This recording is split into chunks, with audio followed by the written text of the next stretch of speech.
Coming off one of the most violent episodes of Harmony Chaos history, the insanity that was episode 102 of HC.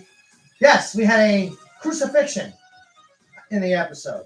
Not planned, by the way. Totally not planned, but somehow we got there. I've heard about this episode that it was the best episode of the series. It was a masterpiece of violence. Plus, she even said the music accompaniment was fantastic. I couldn't agree more. I'm very meticulous about the music I planned for each episode. But we're going to discuss the insanity that was episode 102. And what do you guys think is going to happen on episode 103? I don't want to spoil nothing, but I'm sure it'll come up in conversation. We're going to kick off the live stream. I have some plans for the channel. Subscriber only content. I've been thinking long and hard over the last couple of weeks about how I'm going to give the subscribers some perks. We'll discuss it at the start of the podcast. Other than that, guys, as you guys know the routine, I'm upstairs. I've lowered the drawbridge. You guys are filing into the throne room, and I will get ready to head down and take my throne. The drawbridge is dropped. Get comfortable. We're going to discuss the insanity of episode 102 and much, much more on tonight's Kingdom. I'll see you guys in a few minutes.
All right, before we get into the episode, welcome everybody to the Kingdom, the live stream, live reaction review of episode 102 of Harmony and Chaos.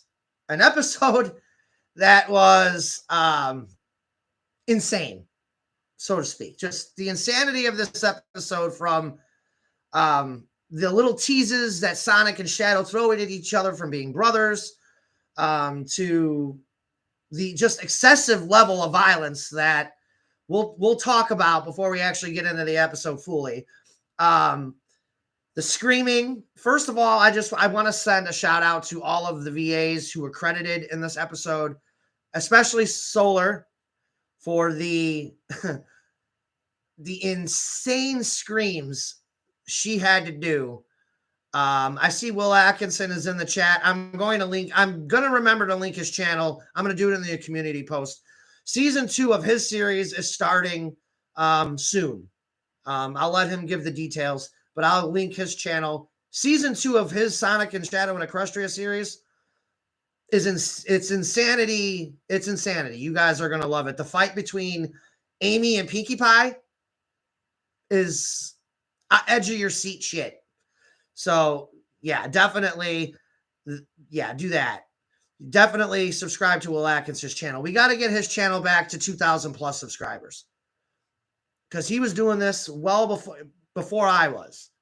So definitely we got to get his channel back up to 2,000 somehow.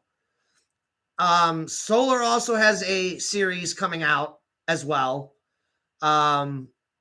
We are going to, I will link the channel as well.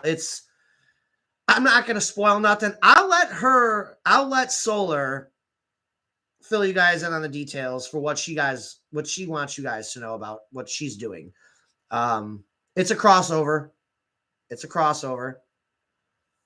I am voicing in it. I voice Shadow and Spike.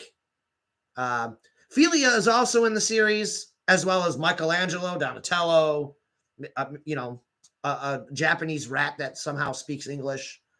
It's one of those types of crossover series. I will tell you right now, that is also a good series. Just reading the first, 3 or 4 scripts. I'm not 100% over my cold yet. Yeah, Michael Collins says that Philia was beyond reckless, or being reckless for fighting an enemy that was beyond her ability.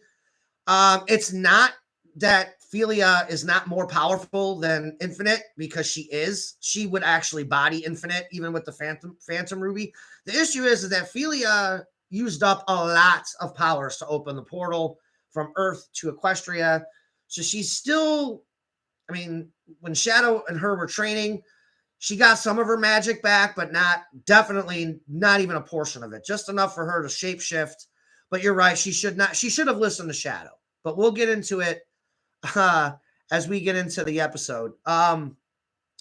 Yeah, so I wanna link Will's channel. I'll do that. I'm pretty sure Solar is going to keep. I don't know what channels Solar is going to use for her series. I'll get the details, and when we get closer to her release date, I will post and share her channel, because I'm in the series. Walker is in her series. Walker voices Knuckles for me, and he'll be voicing another character that you'll see make their debut in episode 103. I'm not going to say who, because I want it to be a surprise. You guys are going to be shocked. Within the first 10 minutes of episode 103, you guys are in for a shock.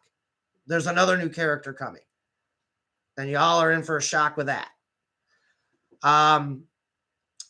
Like I said, I wanted to touch base. We just hit 600 subscribers on Friday, 600 even. I'm dying to get this channel to 1,000 subscribers so I can include Solar in these live streams. Again, I can't. If I'm doing the live stream from my computer like I am tonight, I cannot go live with someone else. I could do it on my phone, but I don't really like to live stream on my phone. But trying to get this channel to 1,000 subs for a lot of different reasons. What I'm going to do moving forward, we're going to start doing blooper reels on a regular basis. I want to get a collaboration of bloopers together. The blooper reels will be for subscribers only. I'm also considering on my downtime just kind of doing random ass comic dubs. I don't think I'm going to do that for subscribers only, mainly because I want my voice to be public and some of the impersonations I can do.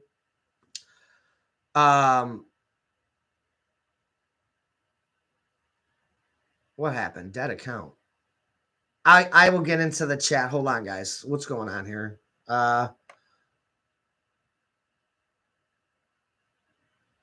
Oh yeah, this account. Yeah, the account that Solar's using right now to chat is not the one she's using.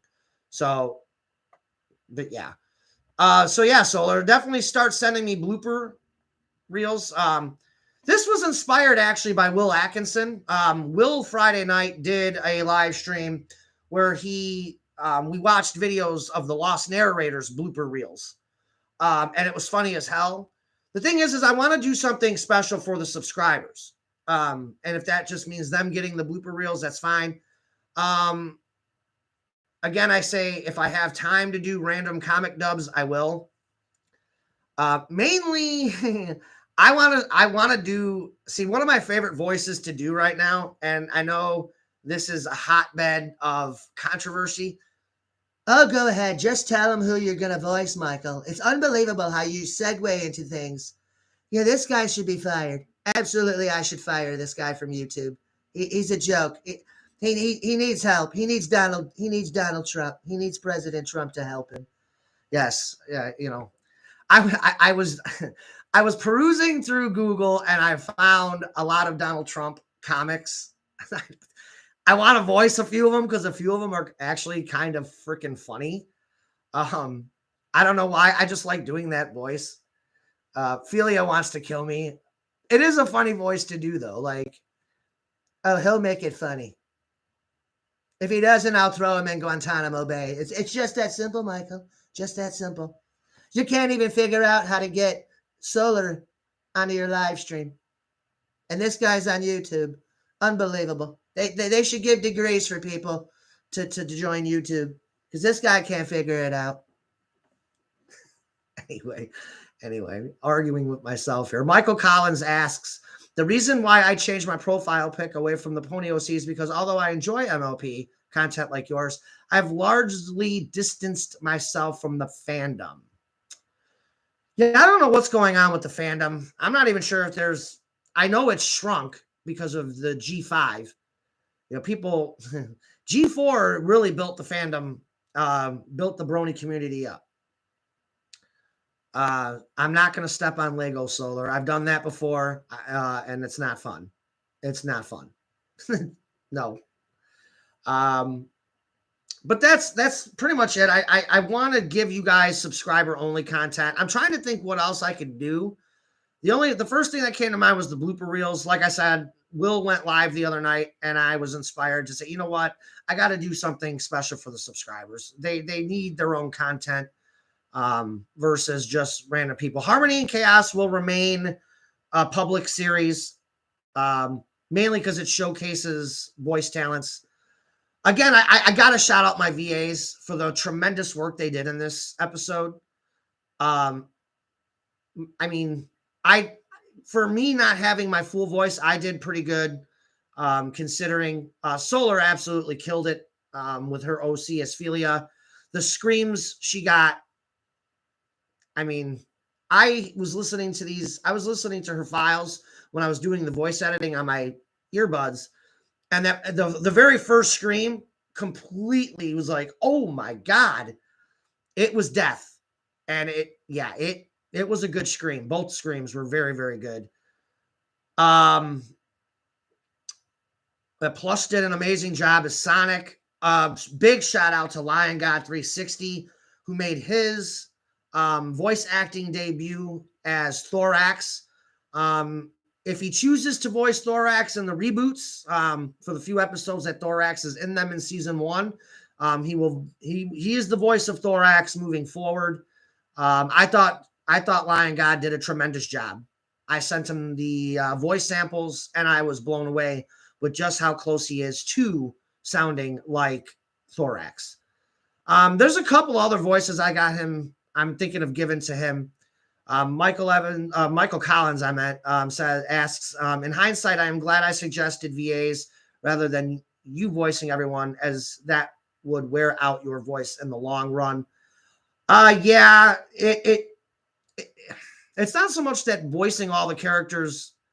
What's hard about it, Michael, is when you have 3 or 4 characters on one slide or on one page, and then you guys see in the live episodes, I jump from Shadow to Twilight to Rainbow Dash and then back to Shadow. A lot of times I can do it in one take, but sometimes it's hard to jump between voices like that and all in one thing. But a lot of times I do those in one take. But I do see where you're coming from. What happened this time, as far as my voice goes, is I just caught like a common cold. The cold itself only lasted like a day or two, but the air has been so dry, it just dried out my vocals. And I literally, for about a week and a half, didn't have 100% voice. Elijah agrees that Lion God slayed as Thorax, which he did. Again, it was an episode that tested the VA's vocal talents as far as fighting.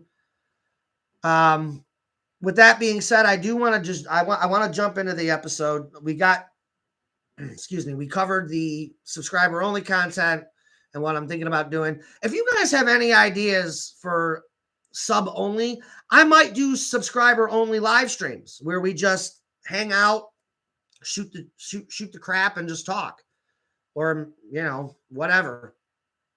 I want to be able to stream live videos, so I don't know. I want to do like little side things. Maybe if we do a subscriber only live stream, that's when I'll bring in like a guest and we'll do it on my phone. But I do want to have just random content for subscribers only, because I think you guys deserve perks. A lot of you guys have been subscribers for many, many years. So yeah, I think it's about time we give you guys the perks as far as like extra content that the general public doesn't see. Again, I'm trying to grow this channel. I would love for this to be monetized so I could pay my voice actors and myself for the work that we do. I would love to do that. Who wouldn't want YouTube as a side hustle?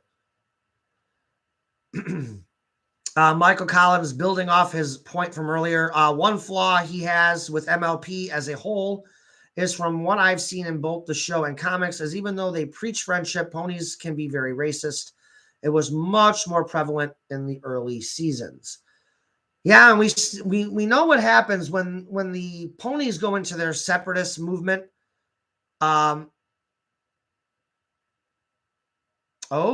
Will Atkinson is going to do a reaction to episode 102, and it's going to be on his channel tomorrow night.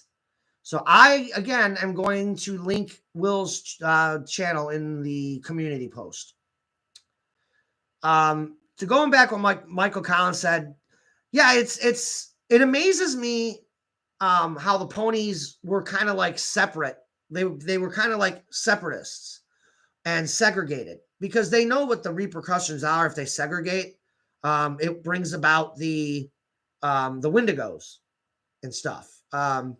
But yeah, but knowing that, it has always shocked me that and then we kind of see it again with G5. When they started G5, all the ponies were living in separate areas again instead of living together and stuff. Philia reminding me, don't forget you'll get some more content from Solar Series 2. Yeah, there are Solar Series is in production. She's got 6 scripts out already, plus trailers. So I know I voiced episode 1, 1.5, and 2. So I've got a lot of voicing to do for that. Lion God, the voice of Thorax, is here. It is okay that you're late, Lion God. I did give you a shout out at the top of the stream. You did an amazing job, my friend, as Thorax. So you are definitely a Thorax moving forward. So we're gonna go ahead and jump into episode 102. The episode starts in Canterlot.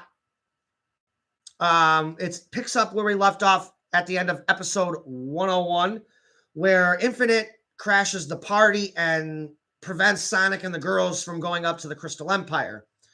The gist of the opening scene is that Sonic tells Infinite, hey, we got an Eggman party to crash. We got an Infinite party to crash, or we've got an Eggman party to crash right now, so we don't have time to deal with you, Infinite. So if you don't mind, Infinite says, you're not going anywhere, Sonic. And then Sonic attacks Infinite, and as Sonic attacks Infinite, he gets kicked by a Pegasus pony who is protecting Infinite. And then it dawns on Twilight, that's why these ponies didn't leave when we told them to leave. They're under Infinite's control. And Infinite says, spot on, Princess Twilight. Indeed. All 5,000 of them. What? 5,000 ponies? So Twilight is kind of shocked that Infinite has an army of 5,000 ponies surrounding Canterlot. And Infinite gloats and he tells Twilight, yes, they are all the ponies that I killed in that city. I resurrected them with the Phantom Ruby, and now they're under my control. I don't mean for Infinite to sound like Aeon. If somehow when I record his voice, I don't sound as close to Aeon. Philia says, yeah, 5,000 ponies is a lot. You know what else is a lot? Shadow's fucks to give. I give 0 fucks, Philia. 0. Zilch. Nada. We're not arguing on Michael's live stream, Feels.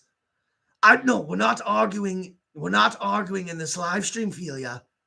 I'm going to kick your ass for being stupid and going after Infinite. You had one job, Philia. We talked about this. You had one job. Protect the children. And you didn't do it. Yes, you're the El Bozo. Lion God's like, oh, here we go. Yeah, Philia. You should talk, El Bozo. We told you one job. Anyway. So after Sonic attempts to attack Infinite, he was kicked by the Pegasus. Shadow then interjects and says, Infinite, this is between you and me. Leave them out of it. And Shadow goes, you're right. You're right, Shadow. This is between you and me. That's why you're going to watch them die, as I had to watch you kill my friends and kill my squad. And then basically Shadow wants him to stay and fight. And the opening sequence ends with Infinite saying, I would love to stay and watch you guys perish. However, I have plans elsewhere. I'll be seeing you guys later. So going to the opening credits, we come out. Coming out of the opening credits, Shadow tries to attack Infinite himself.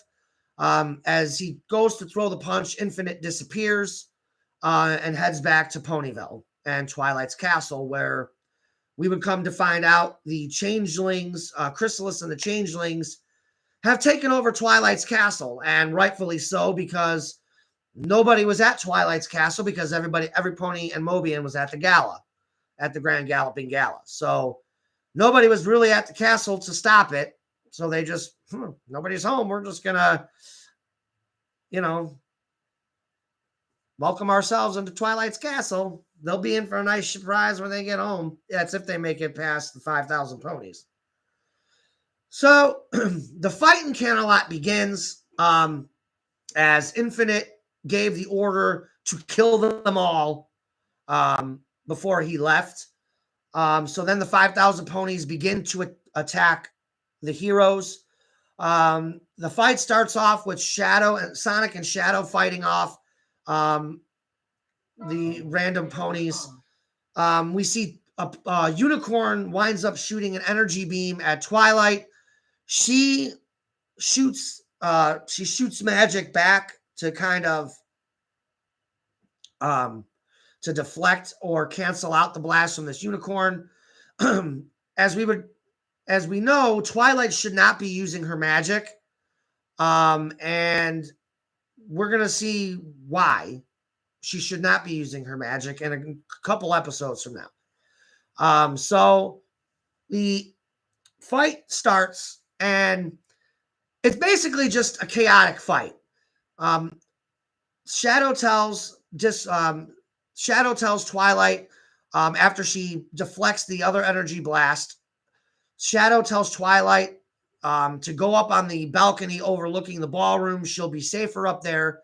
That all the heroes are going to try to keep the bulk of the fighting into the in the main ballroom. Discord agrees with Shadow and tells Tia and Luna to go up there, and that he's going to stay on the ground level and help and do what he can. Celestia is obviously worried about Discord's magic reserves at this point, because every time he uses magic, it's going to take more time off of his life. Which, because the magic he has left is literally the only thing keeping him alive. So Celestia doesn't really want him to use his magic at this point. So, fight continues, and as the fight is continuing, you hear an explosion outside of Canterlot Castle, and it becomes the realization to Rainbow Dash that, oh my gosh, they got Pegasus bombs. Then the consensus comes in that, yeah, we got to stop those bombers, because those Pegasus bombs can do some major damage. They could kill.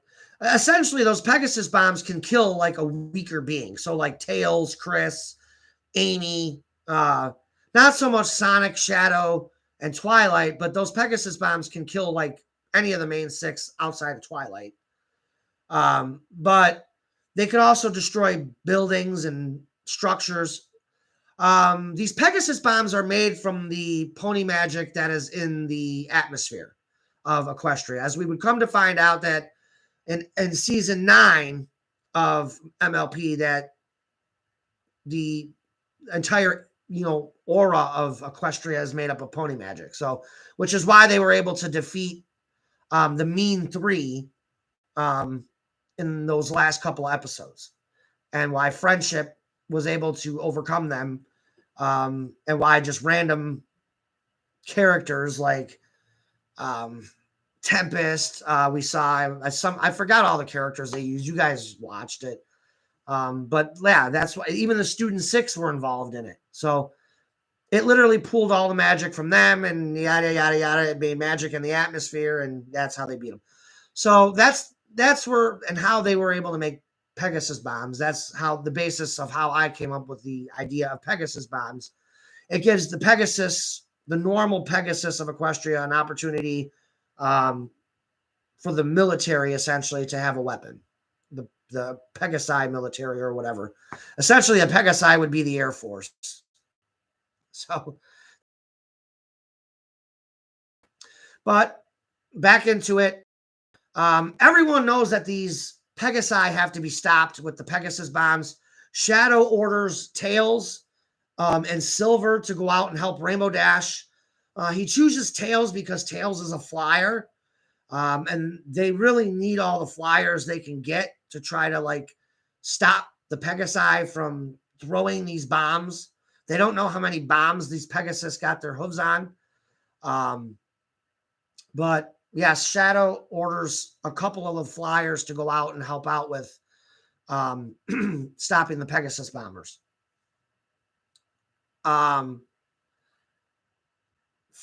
Ophelia wants to throw Tails off the balcony again.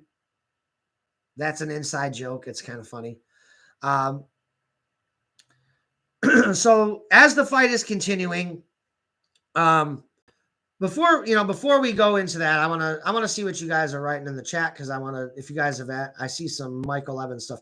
Michael Collins asks me, I want to ask, would Shadow ever show mercy to Frieza like Goku did because of everything he has done? I don't think so. Goku is just an idiot. I think Goku, at this point, anybody who gives Goku a challenge, Goku literally doesn't want to kill them because he loves fighting. He's just an idiot. Shadow, I think, is more ruthless in the sense where if you're a threat, I don't think Shadow would hesitate taking you out. I do think Sonic is having a bit of an influence on him as far as giving people second chances. But I can't see if Shadow ever met Frieza, I don't think he would give Frieza a second chance just because Frieza is so ridiculously ruthless. Philia says, Shadow can call me stupid all he wants. At least I don't end up in the hospital immediately, unlike someone else. Oh,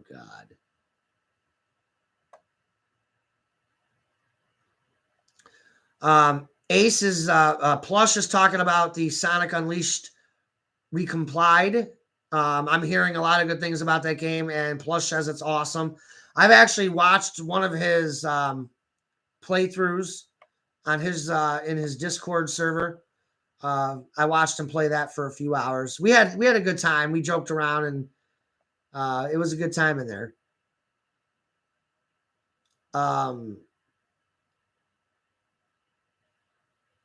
Apparently, Solar is planning my death again. I must have more singing.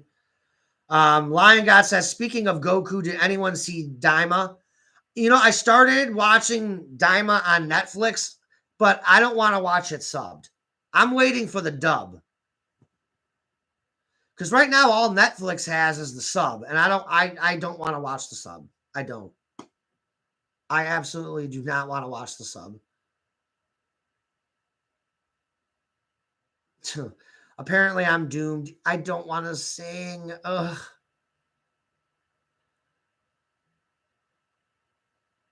Yes, please don't spoil it, Lion God.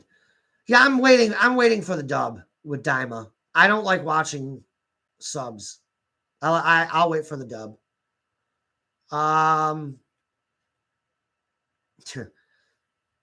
Yes, apparently I'm doomed. I get to sing more. Nobody wants to hear me sing, Solar. Enjoy the blue shadow. Oh, great. You haven't burned it yet. Great. Anywho. So we go outside to where Rainbow Dash, Silver, and Tails are starting to fight the Pegasi who have the Pegasus bombs. Again, it's just more random fighting here. The big part is Tails gets attacked from a unicorn. Silver defends him. Silver and Rainbow Dash. Again, Silver and Rainbow Dash. Fist bumping our team again. Picking up where we left off from the second episode of this season, where episode 98, where Sonic was being held captive on the Egg Destroyer. So I don't know why. It's just now Silver and Rainbow Dash are kind of becoming a tag team, unplanned. So we see again Silver and Rainbow Dash teaming up to take down these Pegasi bombers. They succeed.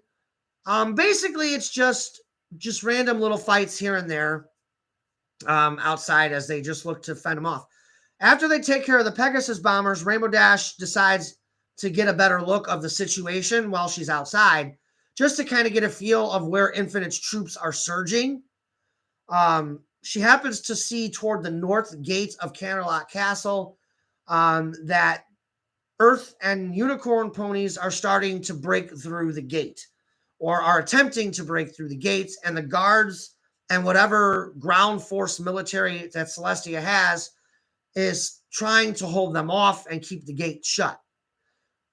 So Rainbow Dash says they have to take care of that situation. Silver gets on the communicator. And asks and requests for more help because they tell Shadow if these numbers get through, these numbers could get overwhelming for you and Sonic, even for you guys. you guys might not be able to handle these kind of numbers.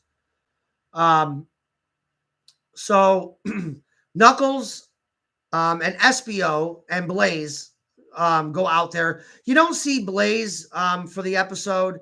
Again, it's hard to include every character in these sequences, just because there's so many characters in HC. That's why I kind of try to break up the fights now into different areas, so each character can kind of fight a section. But they get the help they're asking for. We then go back into the castle, and just as we get back into Canterlot Castle to see what's going on in there, Discord snaps his claws, and as he snaps his claws, Shadow gets punched in the face by a pony, and he suggests, Discord, I don't think your magic is working, Discord. And then we see Discord. This is kind of one of those funny moments in a very violent episode where Discord's like, oh, of course my magic isn't working. Whatever this Phantom Ruby is made of is pretty advanced magic. So Discord can't reverse the spell on the ponies, which that was kind of like the first option, is if Discord could reverse the magic and reverse the spell on the ponies, maybe that would be a way to stop the fight. But Discord's magic reserves are not where they should be. Obviously, they're depleting. So he cannot reverse the spell. And then Discord suggests, well, I guess we'll have to do this. I guess we'll have to fight the old-fashioned way. And Shadow agrees, okay, that's fine with me. Okay, we'll do it. No problem doing it the old-fashioned way. And Sonic runs up. He says, oh, hey, this isn't so bad. Hey, but do you think we can wrap this up a little bit quicker? How's it going with your magic, Discord? And then Discord again, I am so sick of every pony or hedgehog asking me about my magic. Clearly, it's not working. So they continue on with this fight. Let me take a swig.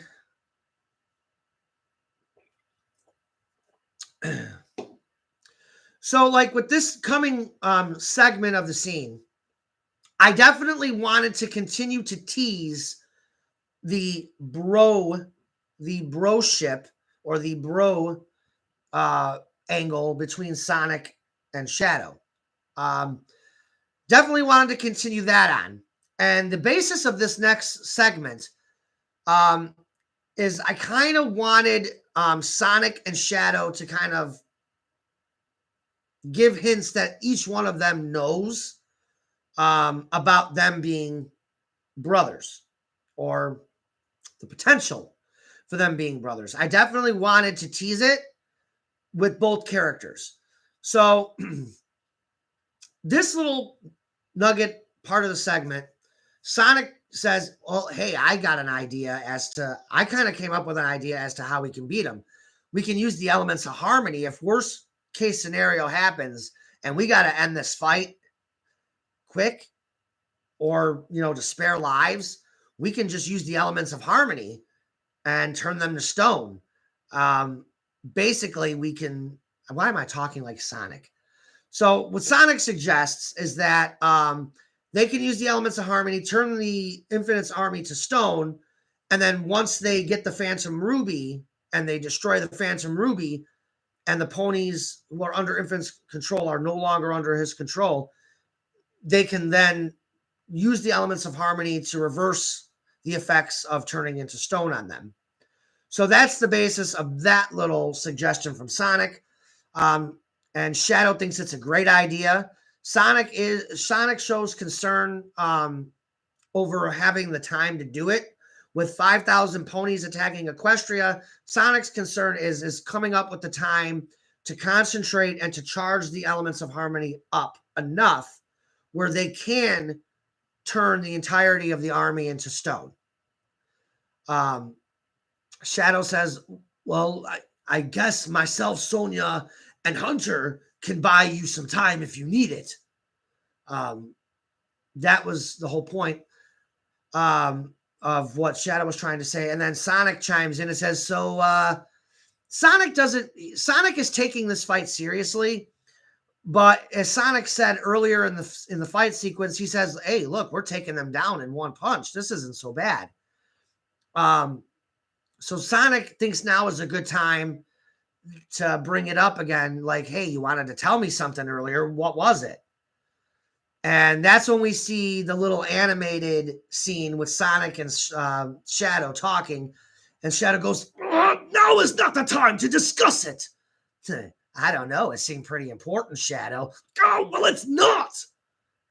And Shadow says, I think Sonic throws in a, whatever you say, bro, quote unquote, bro.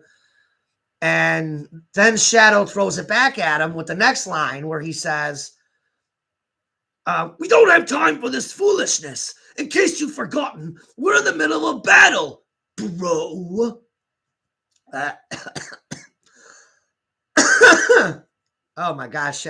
I killed Michael. Yes, I officially killed Michael. I'm doing it again. My voice is about 90%, so I'm getting there.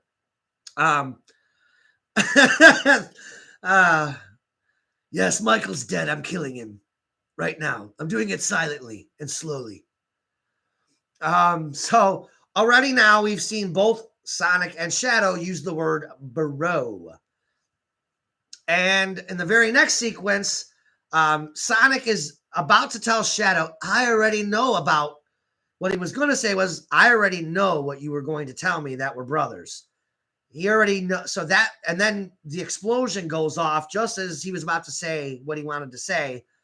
And we get that funny moment of Shadow going, ugh. Like, and you were saying, and then we see Sonic coughing. Yeah, that little clip came from Sonic X, the very first episode where Sonic is coughing by the pool. So that's where I got that from. I think the person's name was Racina, who came up with the actual Shadow and Sonic animation where they're talking. I always try to look for stuff like that because I think it's pretty cool to add those types of animations to dialogue because it looked really cool. Like watching the episode live to see Shadow's lips moving and talking, and then Sonic's like it was perfectly scripted, like for the dub. I thought it was great dubbing on my part and Plush's part. Perfect dubbing. Great job on that part, Plush, especially with the coughing as well. I think you did great on that. After that, Sonic agrees with, okay, maybe now is not the best time to discuss this. So Shadow is kind of concerned for Sonic in this point. He asks if he's okay. And then he tells Sonic, look, we can't get distracted right now. We have to focus on our enemies, little bro. And then he throws out little bro. Because if they're brothers, Sonic would be his little bro. Shadow's much older. We are actually going to find out what Shadow's age really is in season 4. So after this battle is over, or after this fight sequence is, or fight in general is over, and we get back into just normal dialogue episodes, you're going to see, like, we're going to really dive into Shadow's backstory among Sonic's backstory as it pertains to their pony magic, and then the new character's backstory, which coincides with Sonic and Shadow.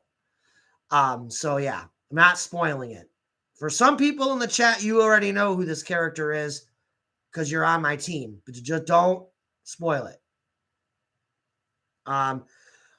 Episode 103, y'all are in for a shock within the first 10 minutes of that episode because I was going to hold off a few episodes before I put this character in, but I'm going to do it this in episode 103 because I feel like episode 103 is a better time to do it. Thank you, Elijah.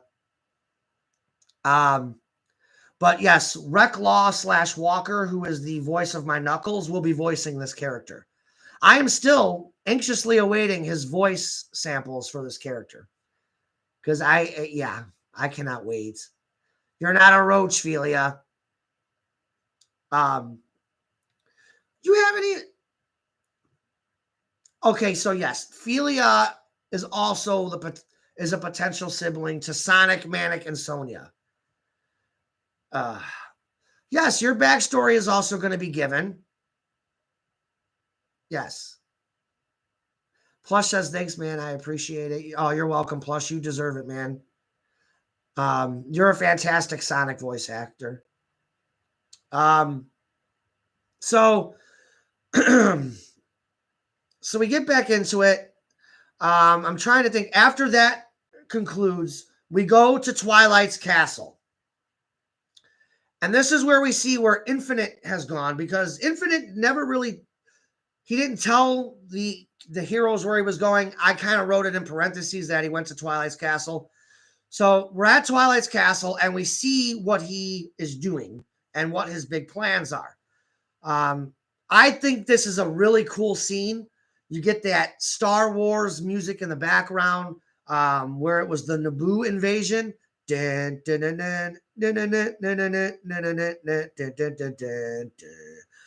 just thought it was cool to show like her troops marching through Twilight's castle with that song. That was the first song that popped into my head for that scene.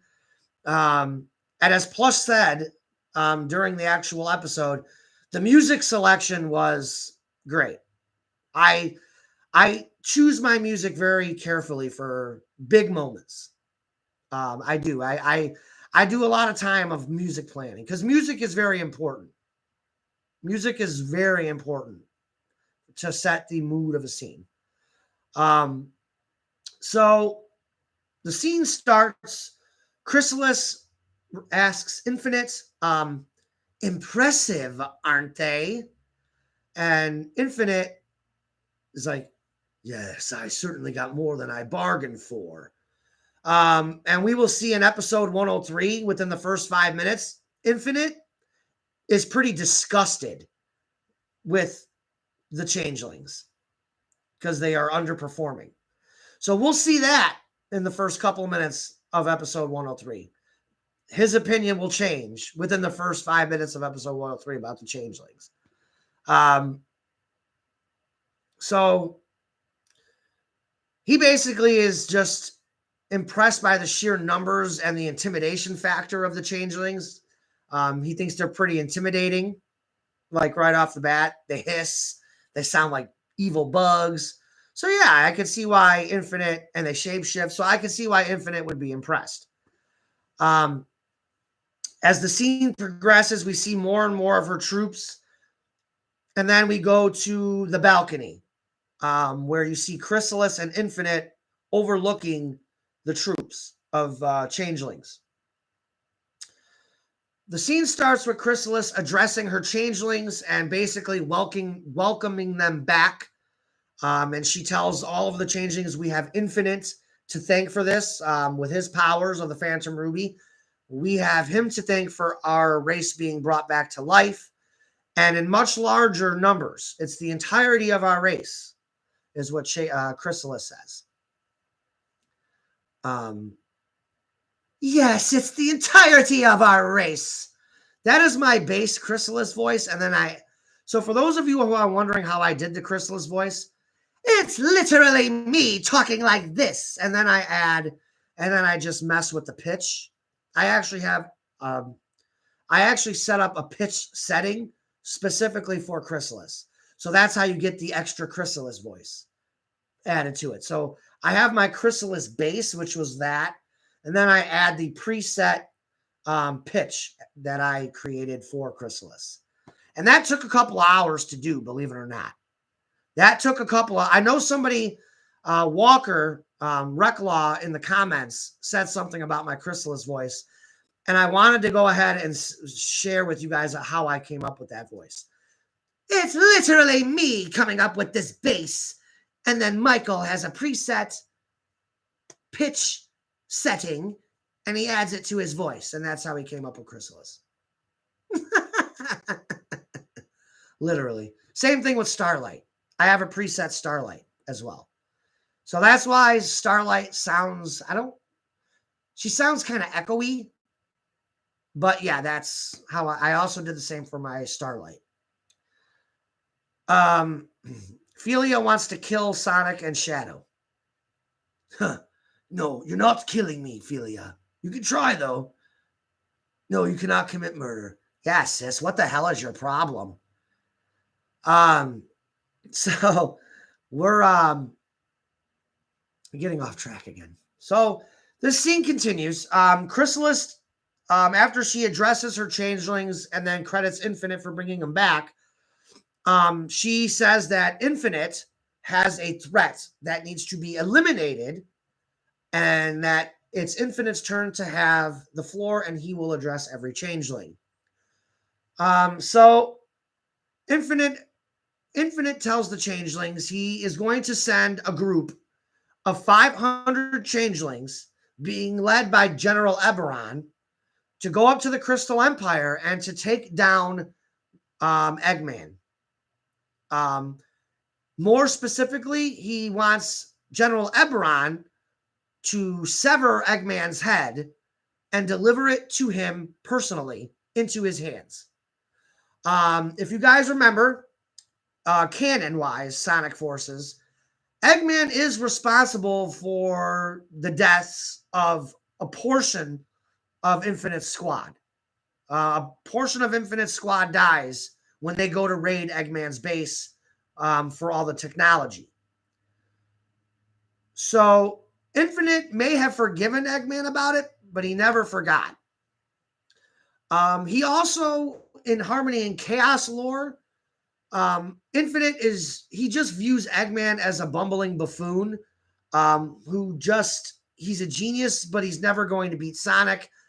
And the other thing is that Infinite doesn't want Twilight's castle, per se. Infinite has his sights set on the Crystal Empire because he wanted his empire to start in the Crystal Empire. He wanted the Crystal Empire for himself, which is another reason why he's going after Eggman personally. So he's going to send up that squad of 500 changelings to do it. After Infinite sends out his squad, Chrysalis senses that there's an alicorn magic approaching, and she spots a chariot from Canterlot, one of those flying chariots that you see Celestia riding, with the Pegasus flying it. So that chariot is flying back into Ponyville. It has all of the Cutie Mark Crusaders. It has Charmy, Cream, Bonnet, and Philia aboard it. Basically just the kids. Twilight sent them out of Canterlot just in case the changelings or Chrysalis were going to attack the gala.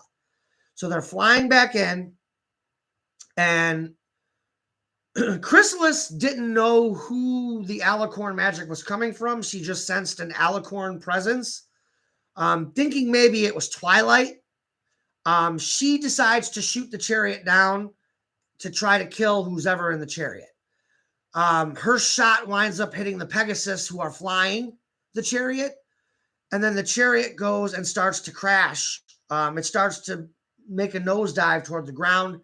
Philia flies out, and with her strength is able to stop the descent of the chariot, saving the children and Bonnet from certain death. At this point, Chrysalis sees all of this and knows that they survived. So she sends out her attack squad to go after whoever landed in that chariot. So once the chariot lands, we see everybody inside of it come out, and within 30 seconds, the changelings show up.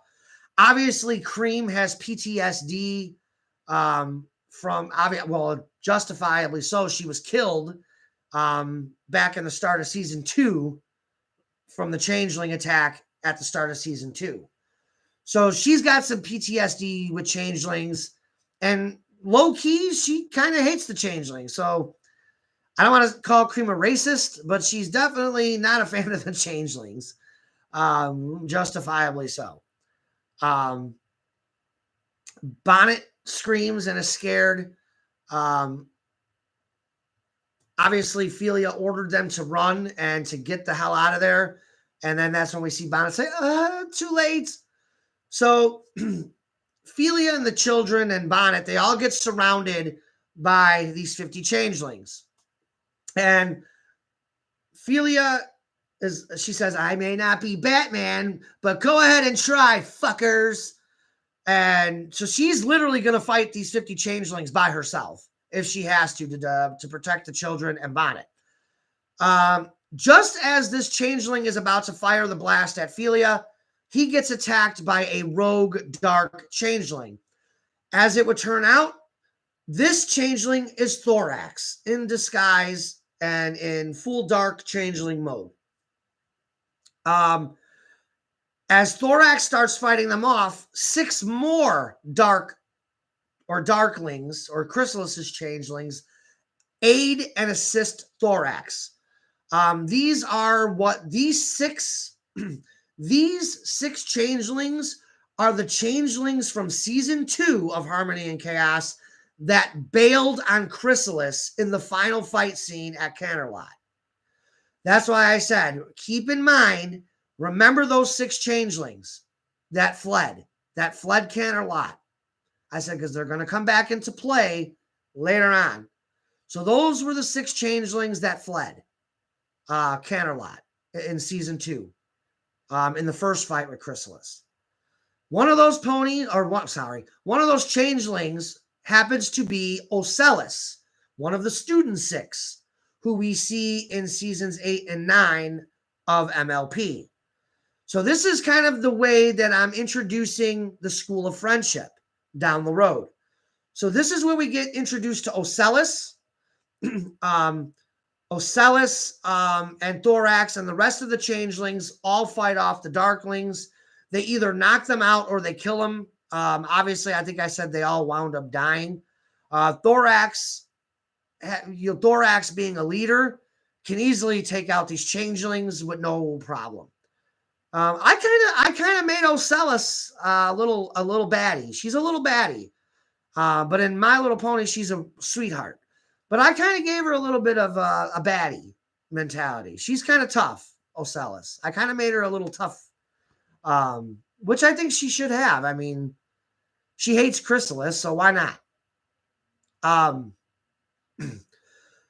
So Philia didn't know what the fuck was going on, because as we saw during the attack, she was like, what the fuck is going on? Like, why are these dark changelings attacking themselves? Yes, Ocellus is a badass. Plush. I've been quoted. Plush has quoted me here in the chat. I don't want to call Cream a racist. Michael 2025. I mean, but she is, though. She doesn't like the changelings. I mean, I don't know if that makes her a racist, but I mean, she definitely doesn't like the dark changelings, which that doesn't sound any better. That doesn't sound any better. Oh my goodness. I'm going to shut up before this gets really bad. But we're going to segue. No.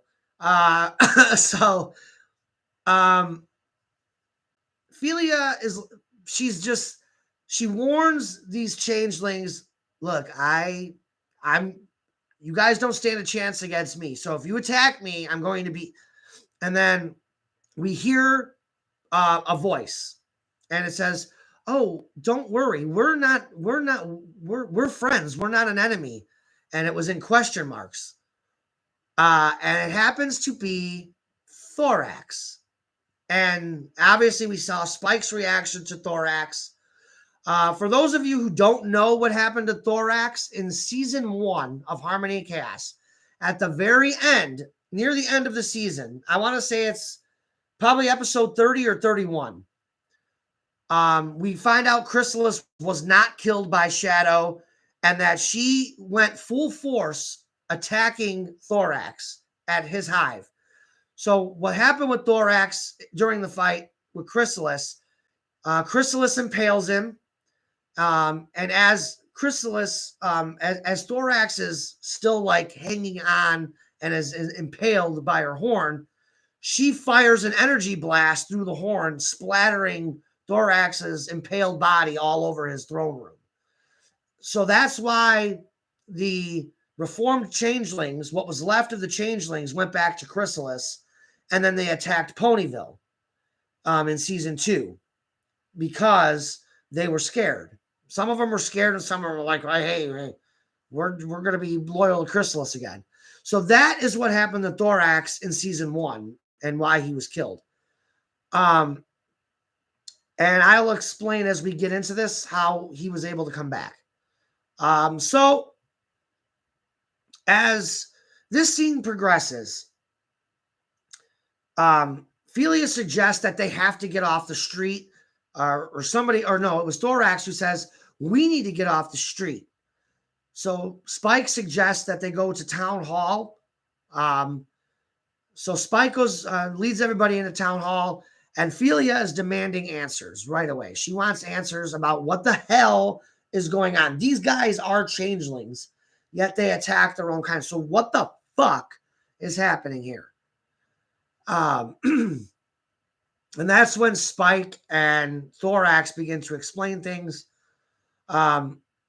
Spike says, there's no need to worry, Philia. These are good changelings that reform from Chrysalis's ways. And then Thorax gives the backstory about how he was killed. He also tells Philia and Spike that the reason that the changelings came back and the reason he came back was that Infinite used the Phantom Ruby and brought back every changeling that ever lived and that was killed or died. So Infinite brought them all back, the entire race of changelings. That includes Thorax. So Infinite, maybe not knowing that there was a civil war between the changelings, he didn't really know about the Civil War, so he didn't select and choose which changelings he didn't bring back. Lion God is laughing at the dark changelings. I'm just going to start calling them darklings. That's another name I've given them. I don't know. The dark changelings. Or we can call them the OGs. I don't care. It's a touchy subject. Oh, man. So, as this scene progresses, Thorax introduces Ocellus, his most trusted apprentice. And then Ocellus gives the backstory about how she was part of Chrysalis's army during the attack on Ponyville, but she only joined so she wouldn't be killed by Chrysalis. So she tells Cream, the 6 of us had nothing to do with the attack on Ponyville. We didn't attack it. We didn't blow anything up. We didn't kill any pony or anything. We didn't even really fight in the battles. We literally were just pretending to be on Chrysalis's side and serve Chrysalis just so we wouldn't get killed, is basically what she says. I thought Ocellus's backstory was very intriguing. It says that her and those 6 changelings fled Chrysalis, and that over the last 8 months since their last fight, or since when they were in Chrysalis's ranks, they decided to reform again and just live by natural means and not feed off of love. And then Thorax also said, yes, these 6 have been thriving over these last 8 months. Thorax mentioned that he sent out his pheromone when he came back to try to get as many of the reformed changelings back as he could. Ocellus responded to Thorax's pheromone. She sent out a pheromone out of her own. So I think it's kind of funny how Ocellus is kind of like the makeshift leader of these 6 rogue changelings who have been surviving, which is why Thorax kind of made her his apprentice, because she was essentially taking care of the other 5 changelings that were with her. So Ocellus swears to Cream that they had nothing to do with the attack. Cream is skeptical because she's like, I can't just forget about what your race did to Ponyville last year. Your race was responsible for my death. And again, Ocellus reiterates, the six of us had nothing to do with that. We didn't attack. We literally were only in Chrysalis's ranks to survive. And when it became clear that Chrysalis was going to lose, that's when Ocellus and the other five fled. Like, she's going to lose. We're done. But yes, the backstory for Ocellus, what I thought was really a good introduction for her into Harmony and Chaos. I thought it was a pretty strong backstory. We did get a little bit of Ocellus's backstory in MLP. This differs obviously because it's an AU alternate universe, but I thought it was a good little tie-in, and it was a good way to get the introduction to the Student Six into the series. I'm a big fan of Ocellus overall. I think Ocellus is a very strong character in canon MLP, and I wanted to continue that in with HC as well with Ocellus. I wanted to give her a little bit more of a tough side, though. She's still going to be a sweetheart, but she's going to have like a little tough side to her as well.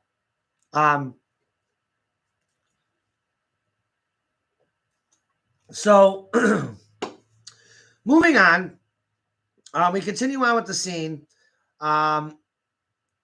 Spike then interjects himself like, actually, Ophelia is the one who says, so what are we going to do? Because we can't fucking stay here. Your friends, these little 6 changelings, 7 changelings, they left kind of a mess out there. So when these changelings don't go back to the castle, that's kind of going to be a red flag to Chrysalis. Hey, you got to send out another squad. So yeah, your friends left quite the mess. And then we see Apple Bloom suggest, hey, we can go to the clubhouse at Sweet Apple Acres. We can go to the CMC clubhouse. And Spike agrees, and Sweetie Belle chimes in and says, yeah, I don't think the changelings even know about the clubhouse, and they don't know about the clubhouse. So it's a good idea. Spike agrees, but again, Spike's concern is traveling from the center of Ponyville. And it's probably, I would guess, a couple of mile walk, at least a couple of miles from the center of Ponyville to Sweet Apple Acres. Because if you guys know geography of Ponyville, Sweet Apple Acres is a couple of miles outside of Ponyville. It's not actually in the actual town. So Sweet Apple Acres being outside of Ponyville is a couple of miles of a walk to get there. Spike's only concern is that they're going to get spotted by another swarm if Chrysalis sends out another squad. So he's worried about that. Let's see here. I think Bonnet chimes in a little bit there, and then Cream says, oh, not to worry. I can protect us. I got a Glock. Which I thought, Solar added that herself, the Glock part, but I thought that the whole basis of me putting Cream pulls out a gun was for Solar to kind of ad lib and come up with something funny. I was not expecting, I got a Glock. When I heard that, putting that into the actual episode, I fell out of my chair laughing. I literally had to hold on to the floor from falling over because hearing Cream saying, I got a Glock, I was not expecting or ready for that, and I died. I literally fell out of this chair laughing. So kudos to you, Solar. I thought it was great. I was like, I'm keeping that because that's freaking hilarious. We come to find out why Cream stole the gun. Cream stole the gun from Tails' workshop before the gala because in her mind, obviously, the heroes were bringing the elements of harmony. So there was kind of like this thought process that there could be an attack. Maybe Infinite would attack the gala, which he did. So Cream decided, you know what? I'm not going to be a helpless victim. I'm going to go steal a gun from Tails' workshop. So she stole the gun, literally, from Tails' workshop. Put it in her purse and took it with her to the gala. Again, the ponies being completely just not expecting the worst thing can happen. They're not like humans where they're going to have a metal detector and, oh, you're not allowed inside the gala. We got to check for guns. They don't have that. So yeah, Cream literally got into the Grand Galloping Gala with a freaking gun, which is great. It's great. No bag checks, nothing. Lion God says, whoa, calm down, Cream. Don't pull out the 9. Yeah. Yeah, I got a Glock. And then we see Charmy's reaction. Charmy had the little hearts coming up. She's so hot. He said it out loud, but it was meant to kind of be like an internal thought. I probably should have said internal thought. But yeah, Ophelia was simping. Yeah. Charmy was completely simping on Cream there. But we hear Cream's reaction was, I'm not going to be a helpless victim again. I was killed once, never again. And I saw somebody in the chat or somebody in the comments said, yeah, Cream, you can't blame Cream for wanting to have a gun because why would you want to die again? There's going to be an attack or they're anticipating an infinite attack. Cream wants to, obviously Tails created these guns. So, he can defend himself. Cream, Chris is not powerful. Chris needs to defend himself. So making these guns was important for some of these characters who are not as powerful as Sonic, Shadow, Rainbow Dash, or Twilight, or even Applejack in some regard. Silver as well, Blaze. But yeah, Cream in the chat says, I took a Glock and am using it. Ophelia says, Cream is a strong goober. She is a goober. Elijah says, to be fair, Cream is using the intended purpose. Right. And obviously she doesn't want to die again, wants to protect herself. Actually, I thought Cream showed great restraint because her feeling the way she feels about these changelings, I have no doubt she would have popped a cap in one of these changelings. But it is a laser gun, not a bullet gun. It's not a bullet gun. It's literally it's one of those laser Star Wars-esque guns, like a choo-choo type guns. Yeah. Ophelia says, what? A win for Cream, unlike Shadow taking L's. Oh my God, Ophelia. I'm not taking L's. You took an L. Do I have to remind you of what's going to happen for the rest of this episode? Yes. Ophelia goes, ugh. So anyway, proceeding on. Ophelia then says, okay, it's settled then. Cream's got a gun. Shadow taught her how to use it. Y'all are going to go to this Sweet Apple Acres and you're going to stay there until instructed further. And Spike's like, what are you talking about? There's no plan, Ophelia. You heard what Twilight and Shadow said. You're supposed to stay with us, protect the children, not get into something, not do anything stupid or heroic. And Ophelia said, look, I could shapeshift into one of these changelings. I could help Thorax on the inside. I could take Chrysalis and Infinite down myself. We can't allow the others to come home to an ambush now, can we? And Bonnet chimes in and says, I think you should listen to Spike, Ophelia. I think you should listen to Spike here. Ophelia then changes into a changeling and asks, she changes into a changeling first, into a dark changeling. And then Bonnet's like, oh my God, my girlfriend's actually serious about this. She's an idiot. And then Ophelia, as usual, how do I look? And Ocelsa's like, oh my God, how can you shapeshift? Ophelia just says, it's a special power. Enough said. So come on, Pookies. Let's go do this. They didn't go off right away. So there's some more dialogue there. And then I guess at the very end of the dialogue, well, Bonnet is still worried. She goes, I don't feel comfortable taking care of all these kids by myself, especially when Cream has a gun. So she, a child with a gun. And then Cream's like, teenager. Cream has to remind her, teenager. And then Spike's like, well, I guess we better be on our way. I don't agree with your plan, but there's no talking out of it, Felia.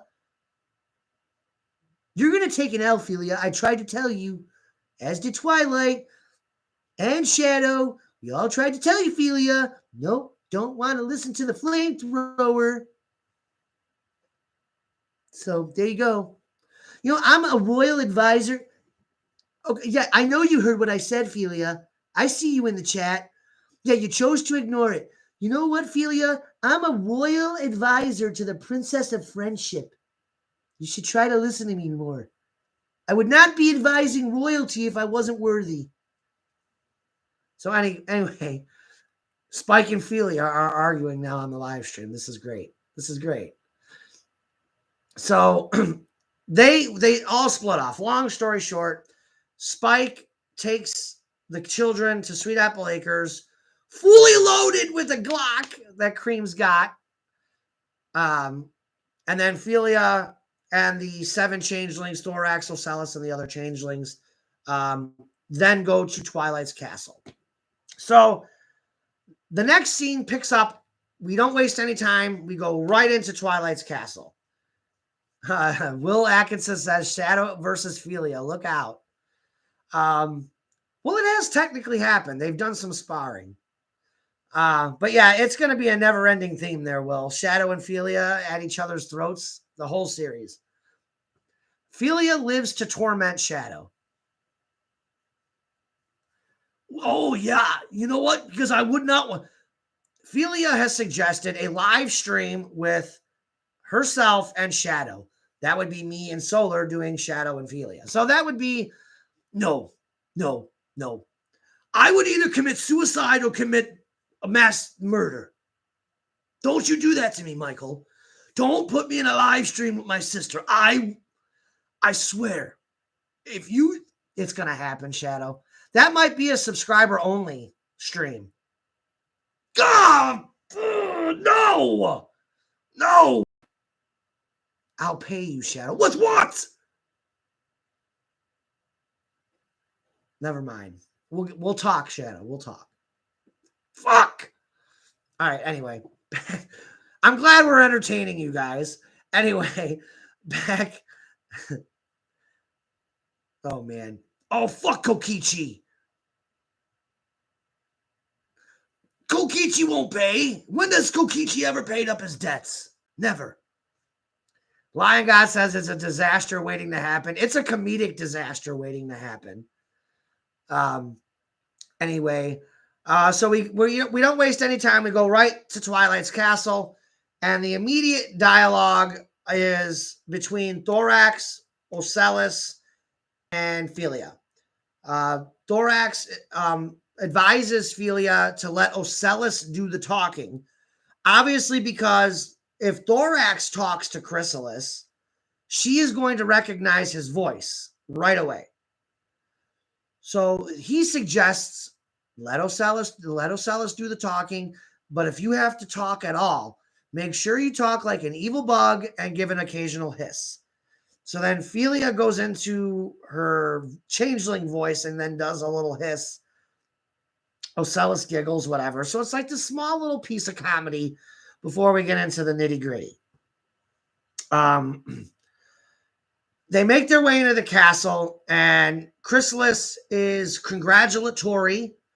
Ocellus tells Chrysalis a lie and literally says, all the life forms that were in that chariot are dead, my queen. So Ocellus chimes in. Chrysalis says, job well done. You may feed on some of the ponies that we have here. We have plenty of ponies for you to feed upon.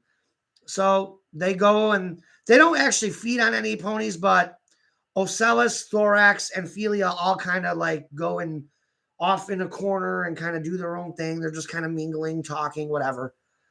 And as this is going on, Infinite decides to use his cubes, these telekinetic cubes. He calls these versions are soul cubes. So he's creating soul cubes. And he finds it funny because he's looking at these cubes going, that's funny. We had 8 changelings come back. The 7 rogue changelings plus Philia make 8. We had 8 changelings come back, yet I just created the exact amount of cubes that we sent out. Chrysalis sees that Infinite is kind of like, and she asks, so what's troubling you, Infinite?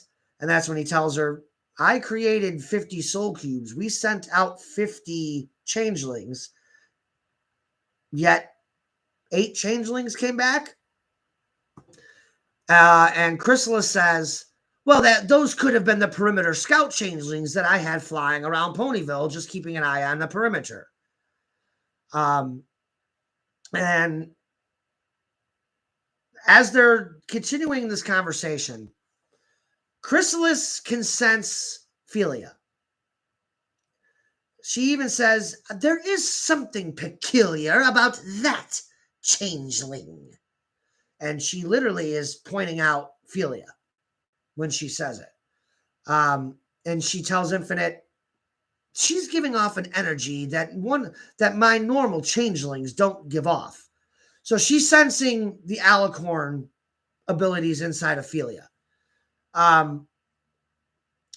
Chrysalis says she's going to keep her eye on her. And then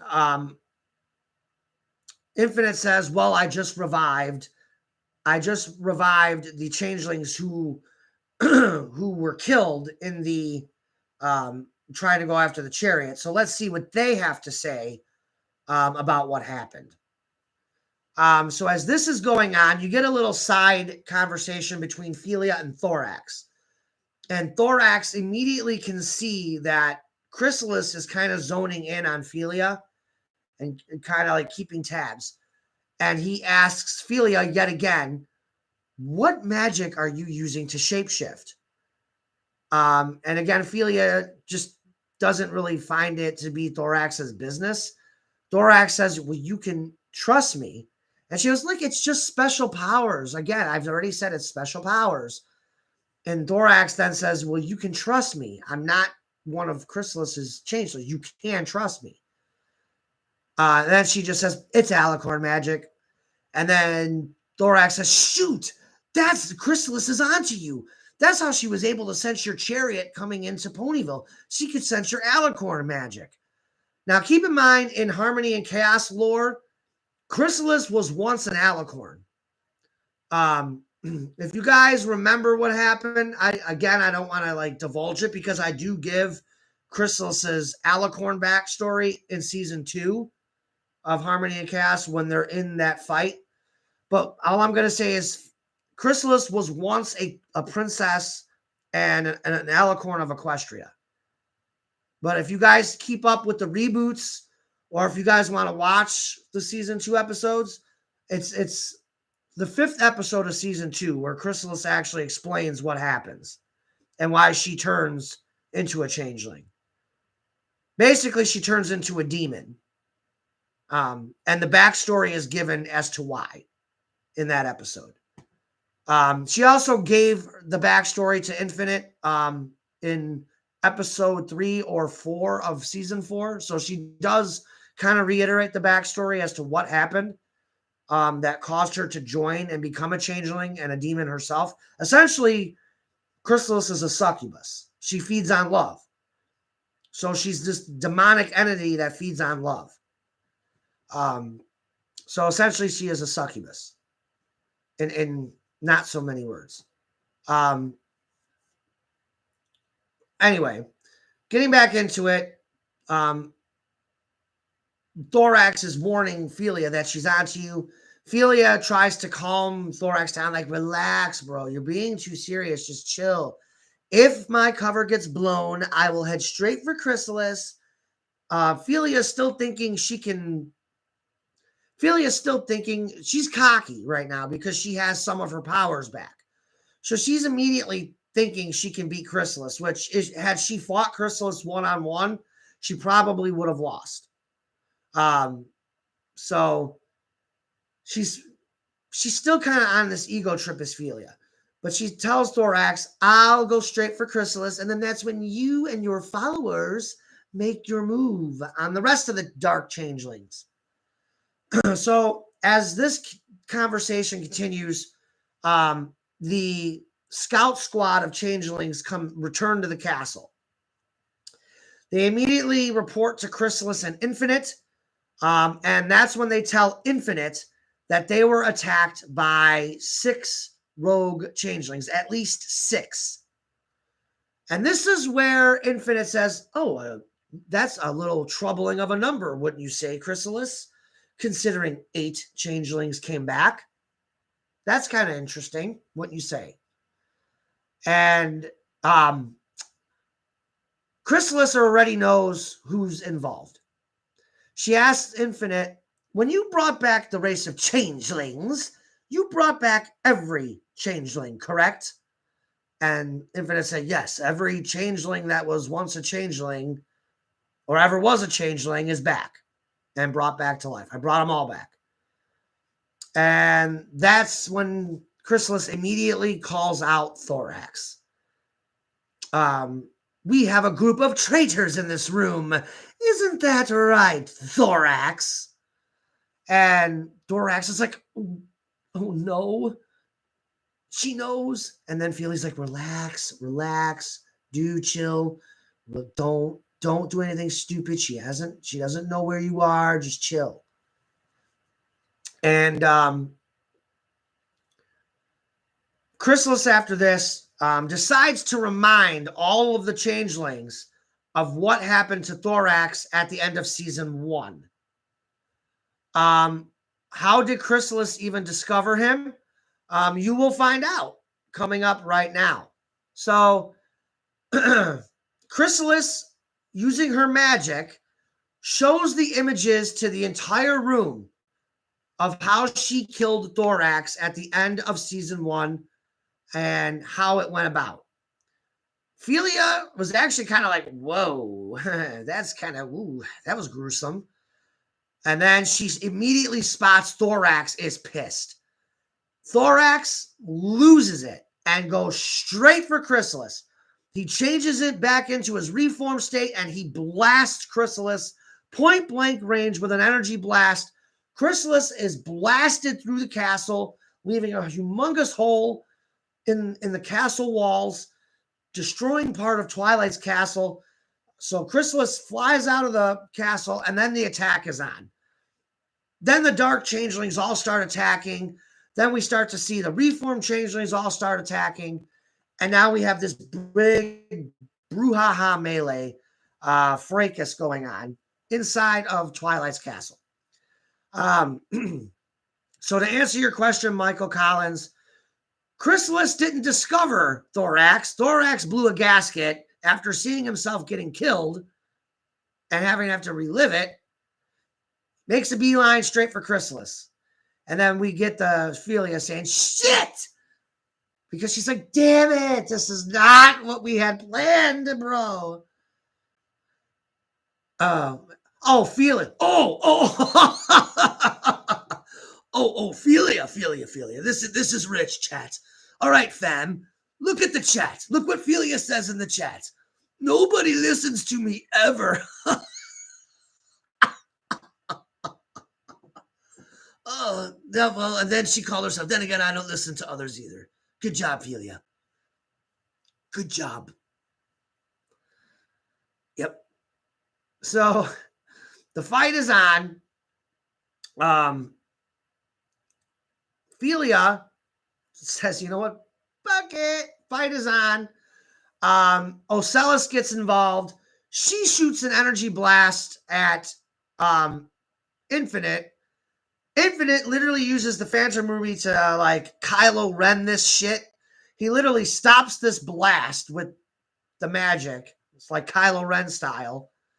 And then he actually then uses the magic to turn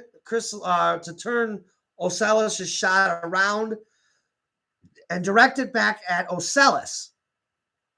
Ocellus prior to this was gloating about how not every changeling died in the last attack, and that not every changeling was brought back with his magic. Infinite was basically calling Ocellus out for being an ingrate. And then that's when she chimed in and said, not every changeling was brought back by your magic.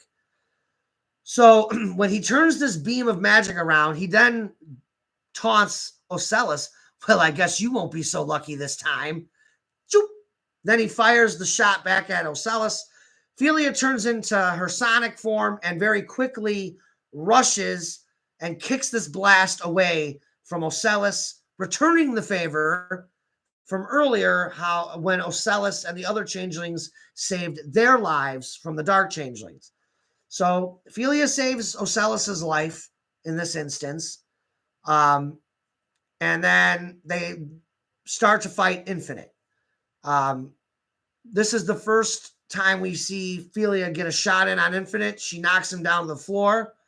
He then morphs and shapeshifts into a dark changeling himself because he has Chrysalis's magic in the Phantom Ruby, so he's able to shapeshift. So he shapeshifts into this dark changeling. So Philia right away can't spot him and where he is. So she starts to just randomly fire random energy blasts at changelings, killing them right away. So Philia is just killing changelings with every shot. She comes up with this idea to Ocellus, like, hey, let's lead some of these changelings away from the main battle. If we can get some of these changelings to chase us down the corridors, maybe we can draw Infinite to us and we can take out Infinite. So they do. Philia's plan actually works. They draw a group of changelings down these corridors of Twilight's Castle that pretty much just lead from room to room. Infinite is one of those changelings that follow them. So during this, we see Ocellus fire a blast.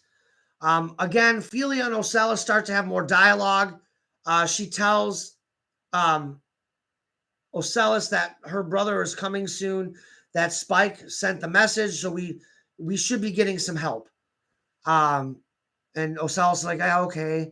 So they continue fighting these changelings. Ocellus blasts a bunch of them, and only one changeling is left in the group that followed Philia. The group that followed Philia and Ocellus down the corridors. There's only one changeling left, and that happens to be Infinite. So Philia says, I'm taking this one myself. So she fires an energy blast. The changeling, this is the only changeling that was able to deflect it. So he deflects the blast and then punches Philia through a bunch of the walls of Twilight's Castle. Now, Twilight's Castle is made up of, well, it's basically made up of magic. But if you really look at the inside of Twilight's Castle, it's made of crystallized glass. So there's a lot of crystallization in her castle. So imagine getting punched and crashing through crystallized walls. That would not feel very good. So Philia gets cut up from all of this. Ocellus decides to step up and try to help Philia. She's disposed of with one punch and knocked out of the castle with one punch by Infinite, leaving Philia to fend herself off of Infinite. She gets up, and when she gets up, this dark changeling lands in front of her. She immediately notices the Phantom Ruby on Infinite's chest, knowing now why that changeling was able to deflect her blast, because it wasn't a changeling, it was Infinite. So Infinite morphs back to his normal jackal form, and they just have a little bit of banter. Felia, to end this scene, Felia tells Infinite that Shadow and the rest of the gang will be back from Canterlot, and that Shadow was given a message to come and help them. And then this is where Infinite gloats to Felia like, your brother may have gotten the message, but no one's coming to save you. They're up against 5,000 ponies in Canterlot, so no one's coming to save you. And then after that moment, we go to Sweet Apple Acres, more specifically the CMC clubhouse. I'm going to take a little drink break. I'm also going to dive back into the chat here, see what you guys are writing. Will Atkinson said, this nightmare night or Halloween, I'll be reacting to Silent Ponyville, so get ready for that. Oh, Silent Ponyville is very scary. That's a good one.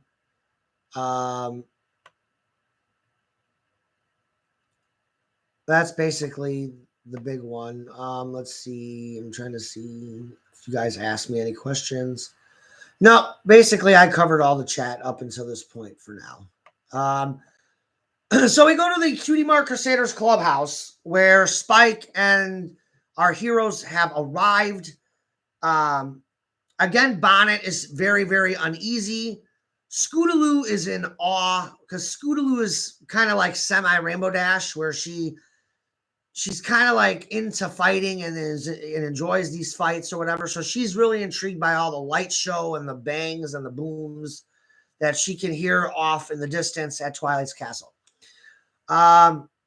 Spike reassures Bonnet that, look, everything, I think Felia's okay, because if you can hear, you can still hear the battle going on.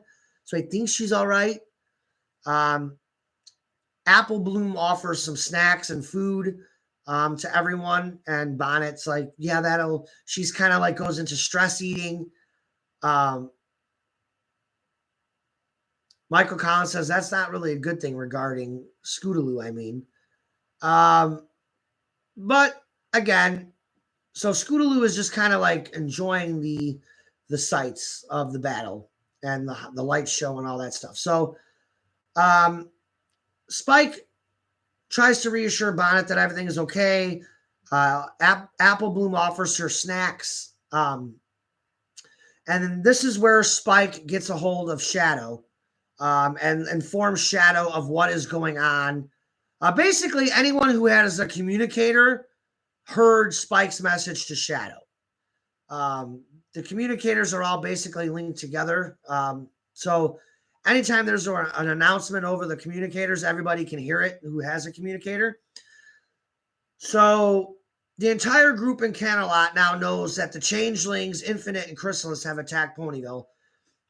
Spike tells Shadow that he and all the children are safe. They're at CMC headquarters at Sweet Apple Acres.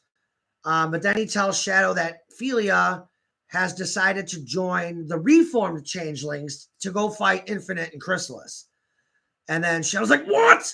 I told her to stay with you and not do anything stupid. So Felia is going to be in some trouble. Anyway, Spike's like, well, she felt like she can kind of take down Chrysalis and Infinite there. So, and then Spike is kind of shocked when he finds out that, because Shadow then tells Spike, look, we got our hands full right now, Spike, in Canterlot. And Spike's like, well, you guys were attacked in Canterlot? He's like, yes, Infinite had an army of 5,000 ponies. We're fighting them in Canterlot, so we got our hands full right now. And then that's when Spike tells Shadow about how they got attacked in Ponyville. So the conversation with Shadow ends basically with Shadow saying, look, we'll get there as soon as we can. And then the scene ends at that point.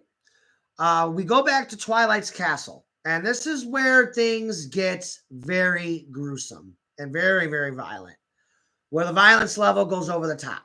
So before we get into the scene, I want to explain how I write fight sequences.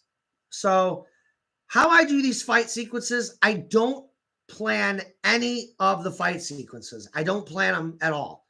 What I do have is I do have specific moments that are planned.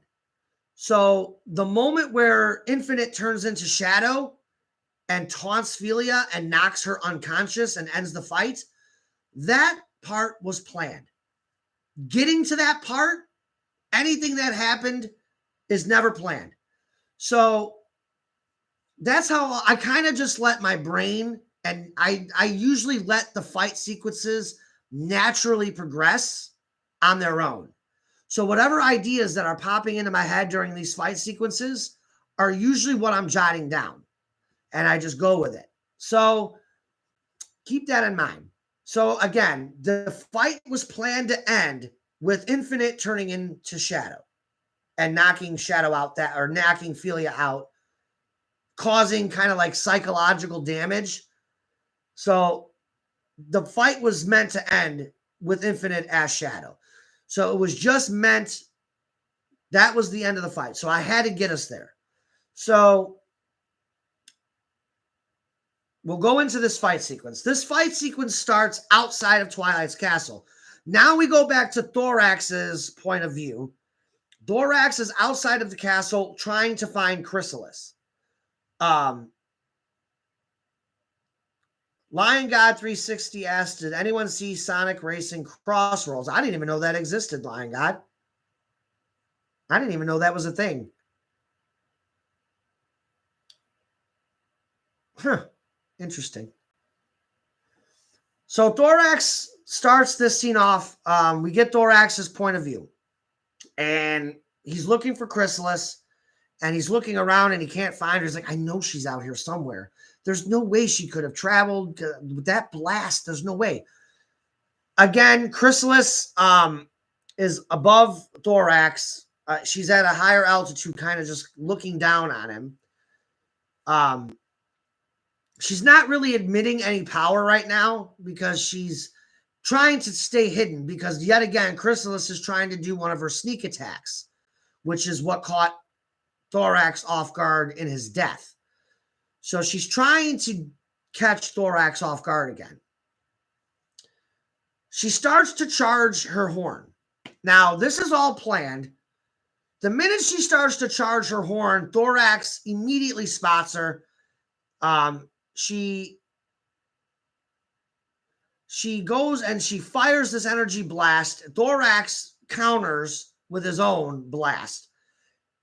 As he's countering, she teleports off to his right. She comes charging at him with her horn, looking to impale him again. But again, Thorax, having been killed by Chrysalis, already knows that this is going to be one of her attack strategies. So he senses her coming and obliterates her, knocks her down, punches her, pummels her, and then drives her into the ground with like an axe handle, like a double hoof punch that sends her crashing into the ground. He then flies down very quickly and pins her down.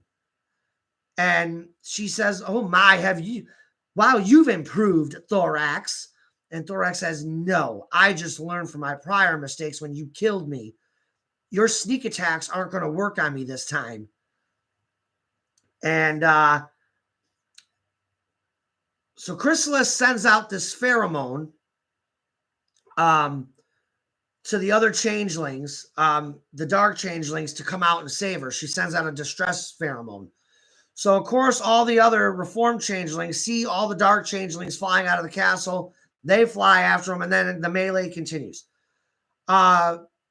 Somehow or another, Thorax winds up getting off of Chrysalis, and he just continues. He starts to fight off some of these dark changelings, and then Chrysalis decides to yet again try to sneak attack Thorax. This time, Thorax is distracted. However, Pharynx saves his brother Thorax by kicking Chrysalis, intercepting Chrysalis, and kicking her to the ground again. So now we get Pharynx in the series, which is great. Which I again, moving on into the later seasons of MLP, we meet Pharynx, and we come to find out who Pharynx is. Now, Pharynx is a very funny changeling. He's quite funny in his own right. He's funny as hell, Pharynx. So Thorax is shocked, like, Pharynx? Pharynx apologizes to Thorax for not helping him the first time when he was killed by Chrysalis. And he says, I was not going to watch you get killed again, brother. Chrysalis then interjects and says, you miserable traitor, Pharynx. How dare you betray me? And Pharynx says, the only changeling I've ever betrayed was my brother Thorax. And he's like, I was not going to make that mistake again, you old hag. So right then and there, Pharynx has decided he is going to side with Thorax and help his brother. That is the last thing we see between Pharynx. I had an itch. That's the last thing we see between Thorax and Pharynx. Because now we go back inside the castle. And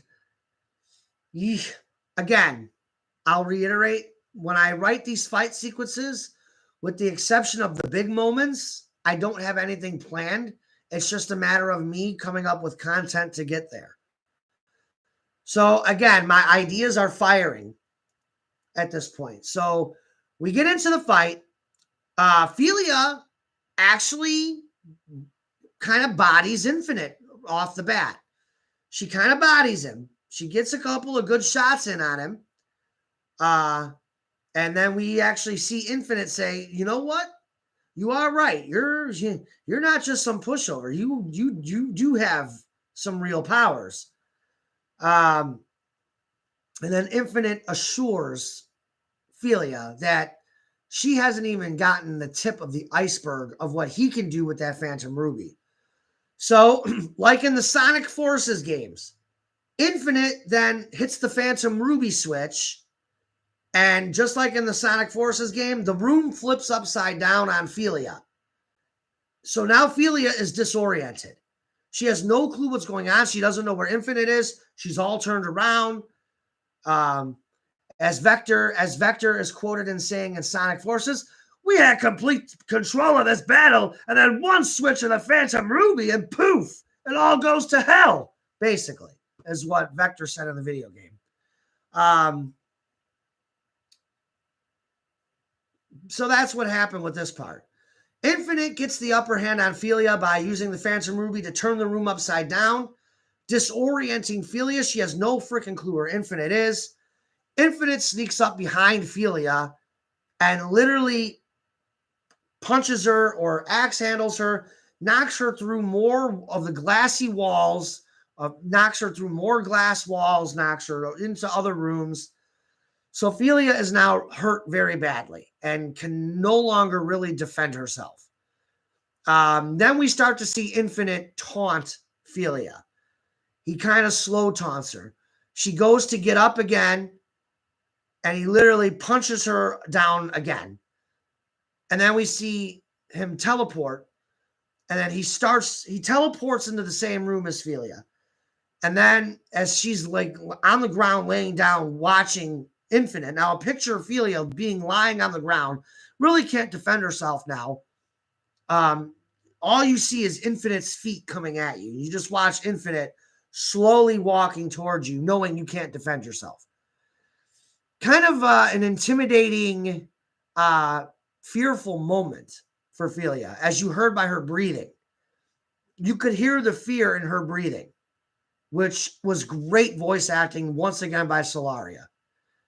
I didn't even ask for that. She just naturally knew to add some fear into her panting, which was great. That was just a great ad-lib moment for Solar, and it turned out great. So to hear the fear in Philia as she's trying to breathe heavy, it was great. And then Infinite continues to taunt Philia. kicks her across the room, and it's not even a real kick. It's more like I'm going to put my foot and just kind of softly, moderately kick you across the room like you're just trash. Bang. Have fun sliding across the room. So he continues to walk towards Felia after he kicks her across the room some more, lifts her up by the quills, and says, "Come on, Felia. You're not even 10 times. Shadow was 10 times better sport than you." Pow. Punches her in the face and then sends a splat of blood, and then she goes bouncing across the room some more.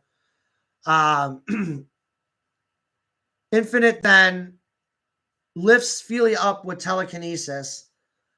With the Phantom Ruby, uses the telekinesis. So everything that has happened, so keep in mind, all of this is just random, whatever's firing in my head. I'm trying to get us to the part where Infinite turns into Shadow and ends the fight. So I don't know how I came up with this. I just naturally writing. Infinite lifts Felia up with his Phantom Ruby powers, lifts her up off the floor. And we all know Infinite has a sword. So he pulls out his sword and places it to Felia's shoulder. He then telekinetically throws Felia into the wall simultaneously. So he throws the sword and Felia into this wall simultaneously. So as Felia hits the wall, the sword gets driven into her shoulder. And literally, so she's stuck. Felia is legitimately stuck to a wall right now via sword. Again, I wasn't planning on a crucifixion or a semi-crucifixion in the episode, but I'm sitting here going, well, I did one shoulder. I may as well do the other one. So Infinite telekinetic brings out another sword, and then this time he literally takes the sword and throws it, and it goes through her other shoulder.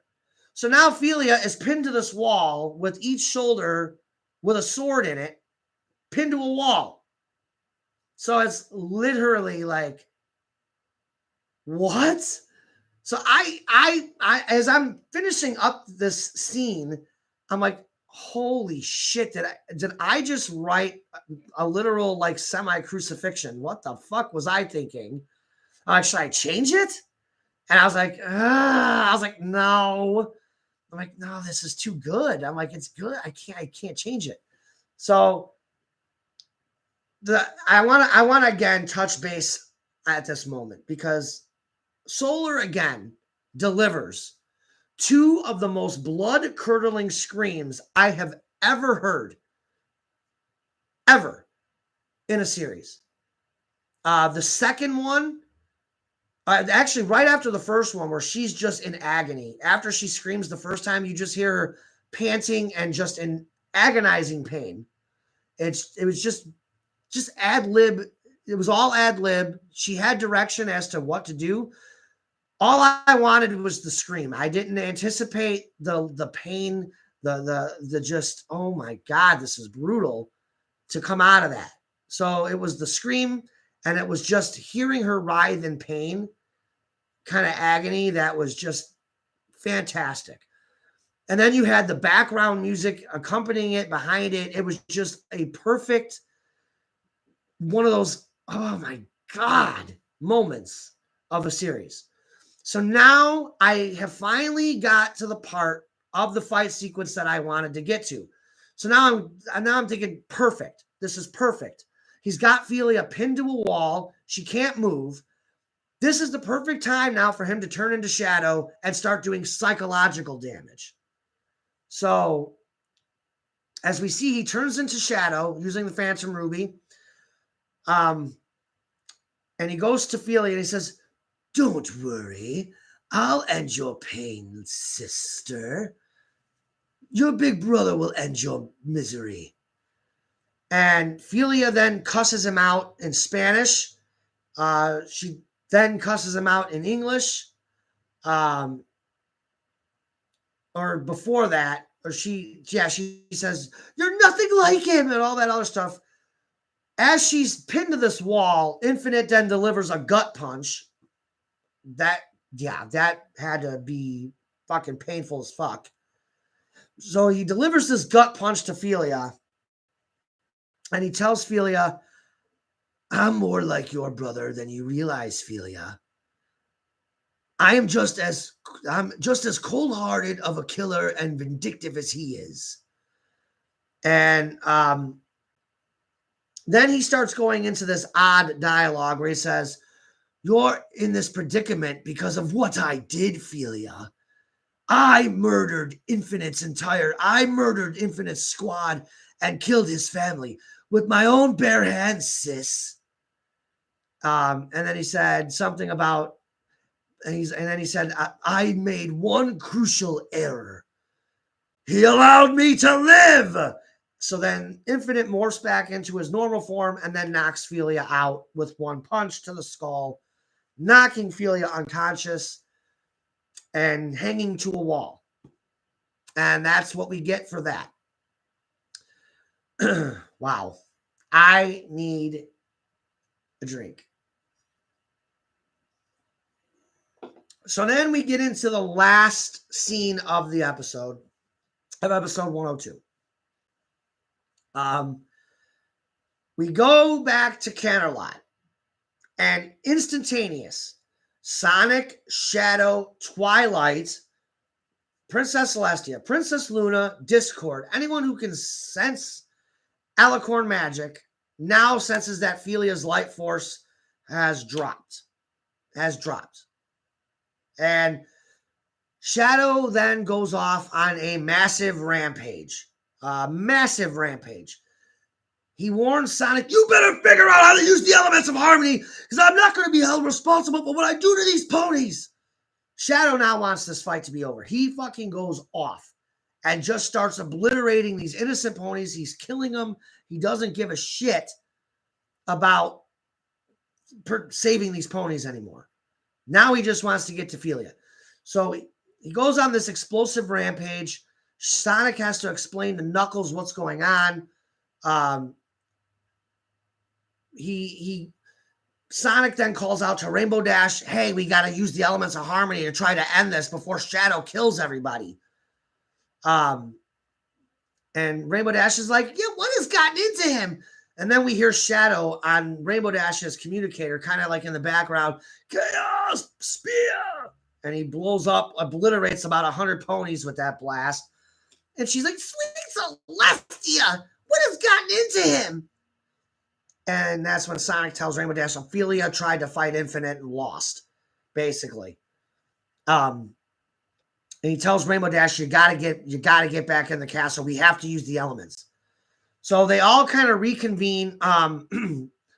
As they're trying to reconvene and charge the elements of harmony, Sonia and Hunter are fighting off more ponies to try to buy Sonic and the elements of harmony time. We see Knuckles helping out. Pretty much any pony involved. In episode 103, you'll find out that Nightshade was helping. Prince William was helping, as was Starlight. They were all helping as well in this fight, as was Blaze. So they're all just trying to like fend off these ponies to buy Sonic and the girls time. The concern is, and we heard Applejack say it. Look, Sugar Cube, we ain't never used the elements on this level before. Like we've used it on like Discord but never on the entirety of an army. And Sonic's like, look, I'll do my part. I just need every ounce of magic that you girls can possibly summon with the elements of magic or with the elements of harmony. I'll do my part and I'll do everything I can to enhance the blast is essentially what Sonic was saying. He was going to use his own magic to kind of enhance this blast to cover all of Canterlot. So as the scene progresses, Sonic uses the elements of harmony and it's a success.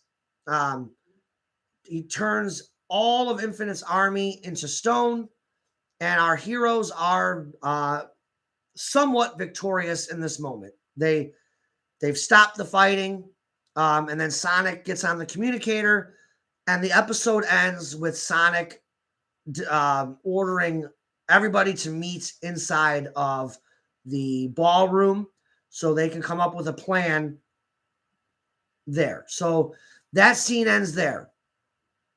You will see in episode 103, the episode 103 will start with that conversation that Sonic is going to have with the team.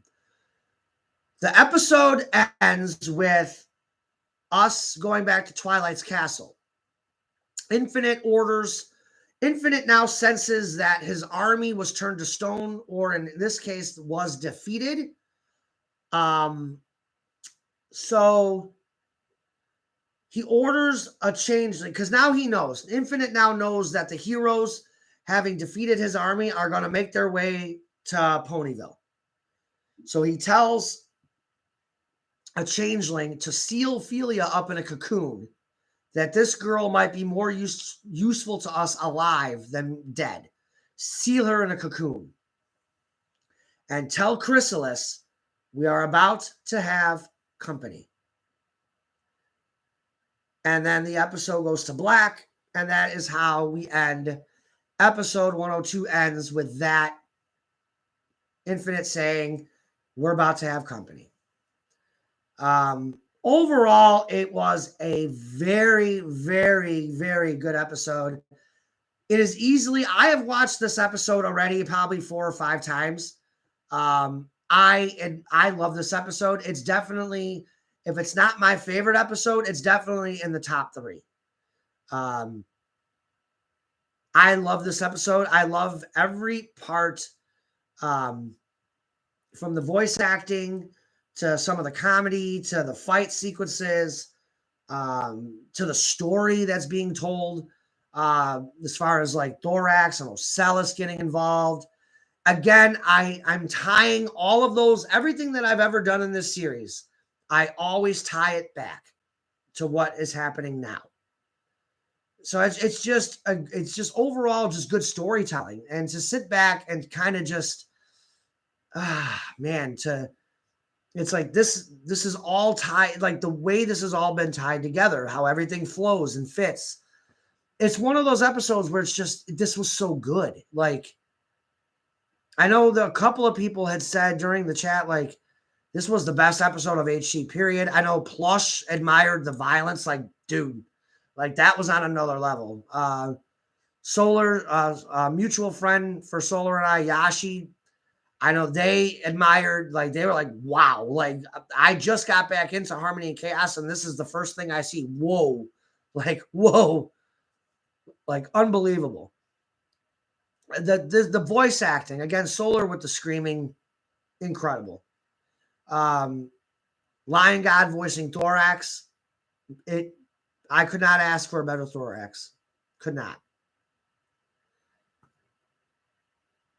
Solar said everyone in the Insanity Project liked it. That's good. Some of them have never heard of HC before. That's just true. Yeah, so again, shout out to all my VAs who were in that episode. Elijah says, insert genocide route from Undertale. Yeah. Referring to Shadow killing poor innocent ponies. No, you can't kill me, Ophelia. Damn it. So, I don't know what you guys think of the overall episode. What did you guys think? Leave me. You guys are free to chat about it now. I'm going to go ahead and put on some. Well, I got to turn my speaker back on. And I need a refill. Oh, God, I'm taking my microphone with me.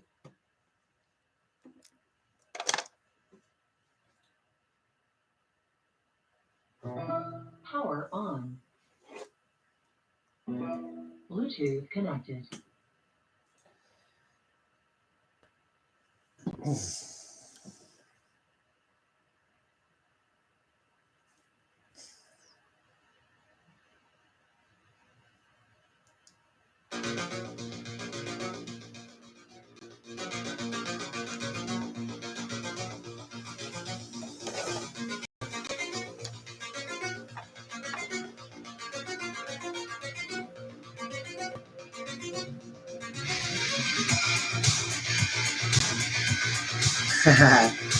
Elijah said, I was certainly not prepared for the semi-crucifixion. Don't worry, neither was I. Like I said, I just write, with the exception of the big parts, the conclusion or the big storyline parts of a fight, I don't ever plan on what I'm doing for any of the fights that lead up to those moments. I just go with whatever flows into my head. I don't know why I wrote it like that, but it was a masterpiece of violence, as someone said. Someone called it a masterpiece of violence. So I'll take that. Philia wants to kill me, chats. Never gonna happen, Philia. Yeah, it's never gonna happen, Philia. You may as well give up. It's never gonna happen. Won't happen. Will never happen. Thanks. I didn't need that, but okay.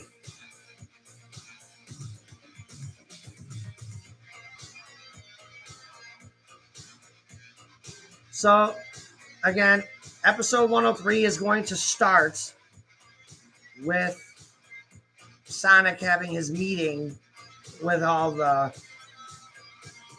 rest of the team. And it's going to be kind of surprising to see what their reactions are going to be following that W and to follow up the dub in Canterlot. I think their reaction is going to surprise you guys about their mood. So, yeah. And then after that, you get a big character reveal. I'm bumping his debut up probably about 3 or 4 episodes. I'm bumping him up, but I feel like episode 103 is a great place to debut him. Elijah saying, now that makes 2 hedgehogs infinite pummeled. That being Hunter and Philia. Hey, Philia, you and Hunter are infinite punching bag bros. Bundle bros.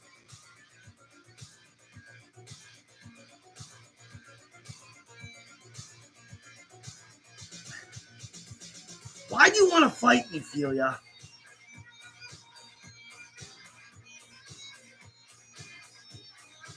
Yes, he's your punching bag, buddy. I agree with Michael.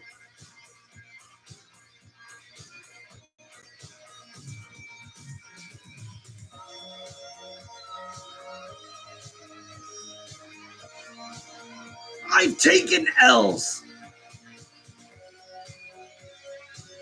Philia, I've taken my share of L's, believe me.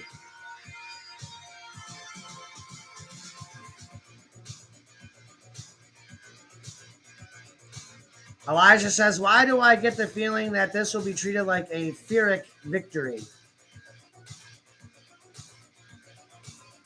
Maybe. Have you seen the dialogue yet, Elijah? I think I've shown you the dialogue. Maybe I haven't. I feel like maybe you've seen part of it.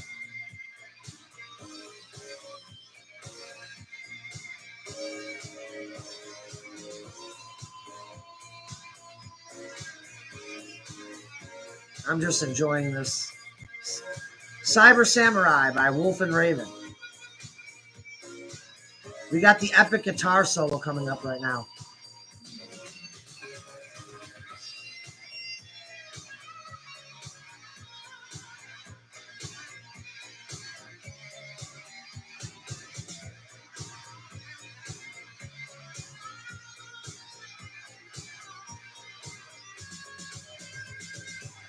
Philia, Michael needs to go to sleep.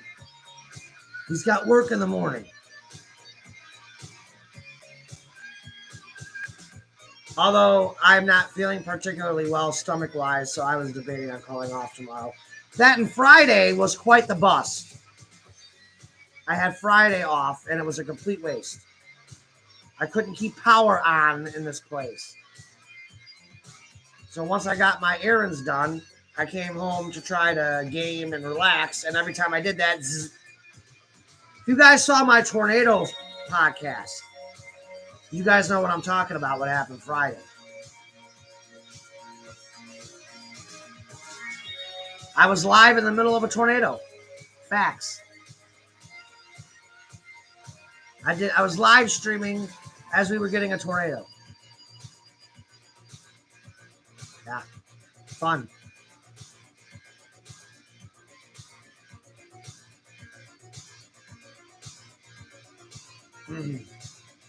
I was bored. I was like, oh, I can't play video games today.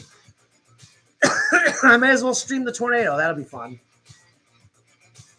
I'm on the second floor. I'm dead anyway. If I'm going to die, I'm going to die doing a video. Like, I'm going to fucking survive a tornado on the second floor of an apartment. I may as well go outside and die. So, you know, I'm being stupid. And funny. That was meant to be funny. That's why when my neighbor during that tornado on Friday is like, well, what should we do living on the second floor? I'm like, go into your bathroom and hide in your bathtub and basically kiss your ass goodbye. That's basically what we're going to have to do. The bathroom is the interior-most room of the apartment on the second floor. You just got to hide in the bathtub and hope you don't get sucked up.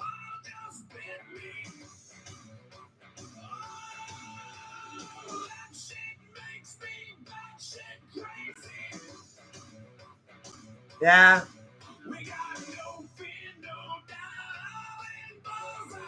You're welcome, Lion God. You deserve being on this team. You earned it, my friend.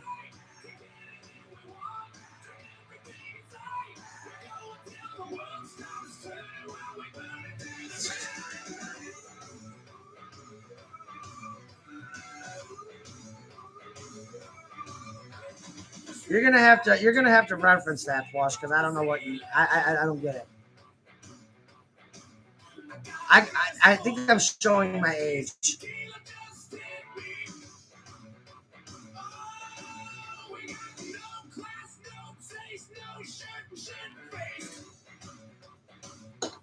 Anyway.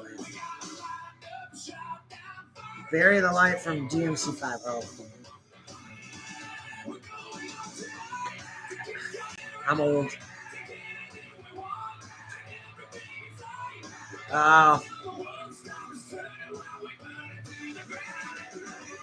Okay. I just thought it was awesome because I had people in my chat that I never ever saw in a chat before during that tornado stream. I had people who were literally calling for my demise. Have the sirens gone off yet? No, they will be shortly, I'm sure. Oh, I'm just waiting for the destruction. I'm like, what are you, Lord Beerus? Yes, I was there, Michael. I wanted to see you die. How about it, Weiss? Why didn't my tornado hit Pekin? I deflected it, my lord. Innocent people don't deserve to die.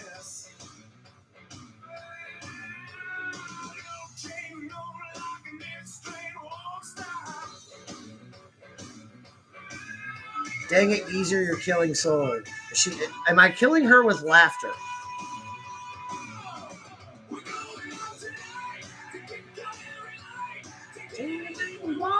Take everything in sight. Won't stop turning while we burn it to the ground at night. For those of you who watched Monday Night Raw in 2009, 2010, you know this.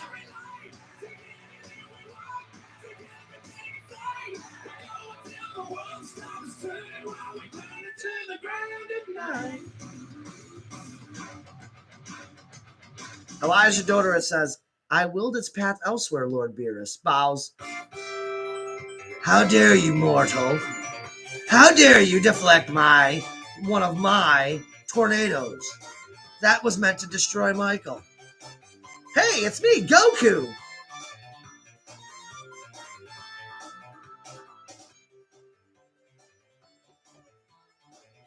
Thanks, I needed that plush.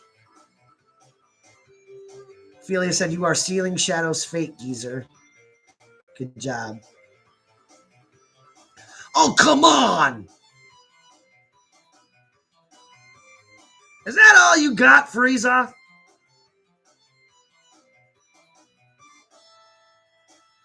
Yeah!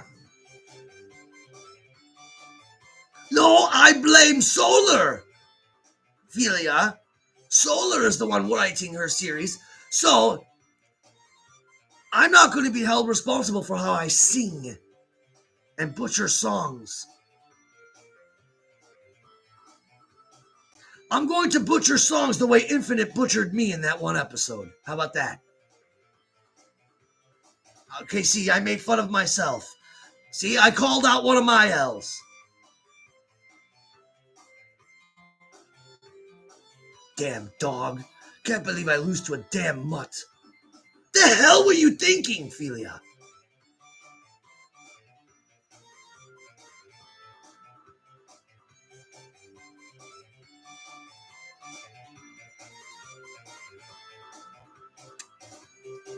Okay, whoa. Give me a minute, Michael Collins. Okay. I've been challenged. So, Michael Collins, you want Linda Young. Do you want Linda Young, Frieza? Are you looking for Linda Young? You filthy monkey. I gotta get into it. Hold on. I have not done Linda Young Frieza in a long time. Give me a minute. I gotta get into it.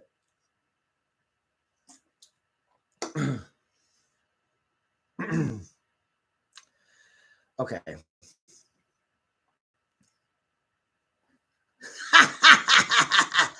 Oh my, Vegeta. You're such a weak and pathetic Saiyan. You and your filthy monkeys.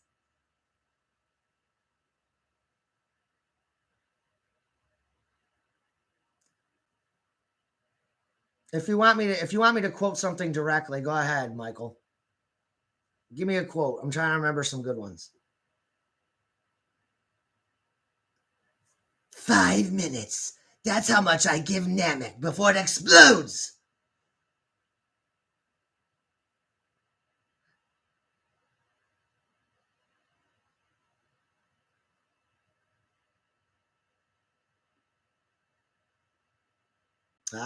See, yeah. Lion got that 5 minutes, my yeah, 5 minutes was like 20 episodes in real time. Hey, you know what though, Lion God? That was the best 5-minute fight I have ever seen in anime. To this day, when people ask, well, what was your favorite Dragon Ball battle out of everything? Dragon Ball, Dragon Ball Z, Dragon Ball Super. What is your favorite battle? Without hesitation, Frieza versus Goku from episode 60 when Goku, whatever it was, from when Goku starts to fight him at the beginning all the way up to the end of it. That whole fight is just,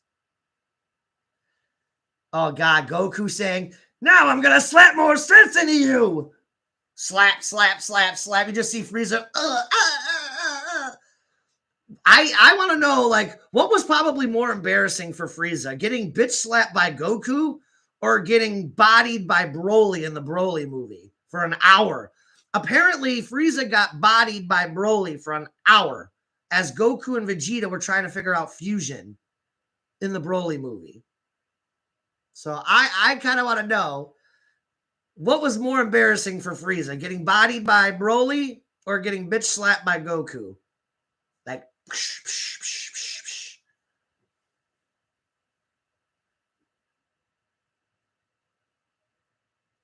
I'm curious. I don't know, because you really don't see Frieza get bodied by Broly with the exception of like a couple of seconds. Yeah, those bitch slaps to Frieza hit pretty hard. Yeah, definitely the slaps. Those were some bitch slaps.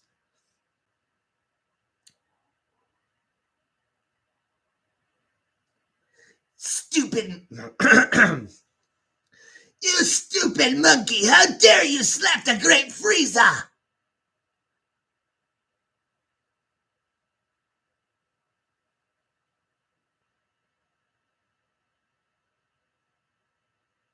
All right. Well, guys, I'm going to call it a night. This was a fun live stream. Plush says, I already told you, Michael, but I love Trunks. He's my favorite character right now, besides Krillin and Piccolo. Piccolo's awesome. Krillin, honestly, Krillin is very underrated as a character. I like Krillin because no matter what, Krillin is not afraid to jump in and protect Earth, even though he knows he's so outclassed. I respect Krillin a lot. Like, dude, Krillin takes it for Earth a lot. Like, the fact that that dude is willing to die, dude, he's just brave. I respect Krillin, dude. As a character, I respect that. Piccolo is just wise and a badass. He's definitely the brains of the team is Piccolo. And we all know how I feel about Trunks. Plus, you know how I feel about Trunks. Adult Trunks, future Trunks. Husbando.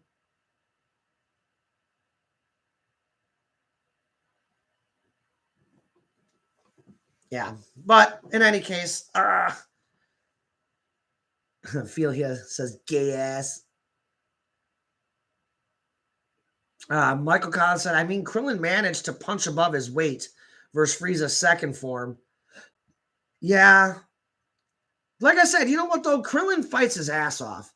He's not scared to fight, even though he knows he's no match.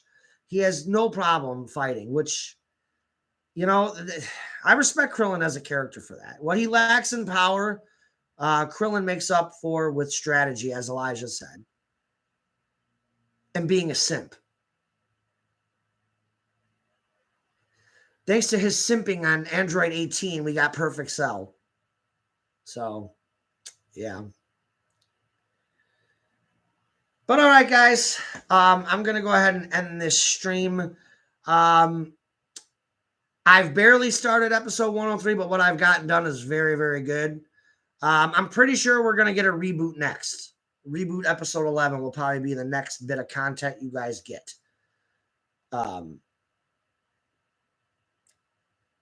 I'm not going to stay on Discord very long, Solar. I'm not. I'll be on for a little while, then I have to go to bed. But other than that, guys, till the next time, this was a fun live stream. I hope you all enjoyed episode 102. 103 is going to be equally as good, and we've got surprises coming. But with that being said, guys, have a good night. Stay safe out there. And until the next time, guys, peace out.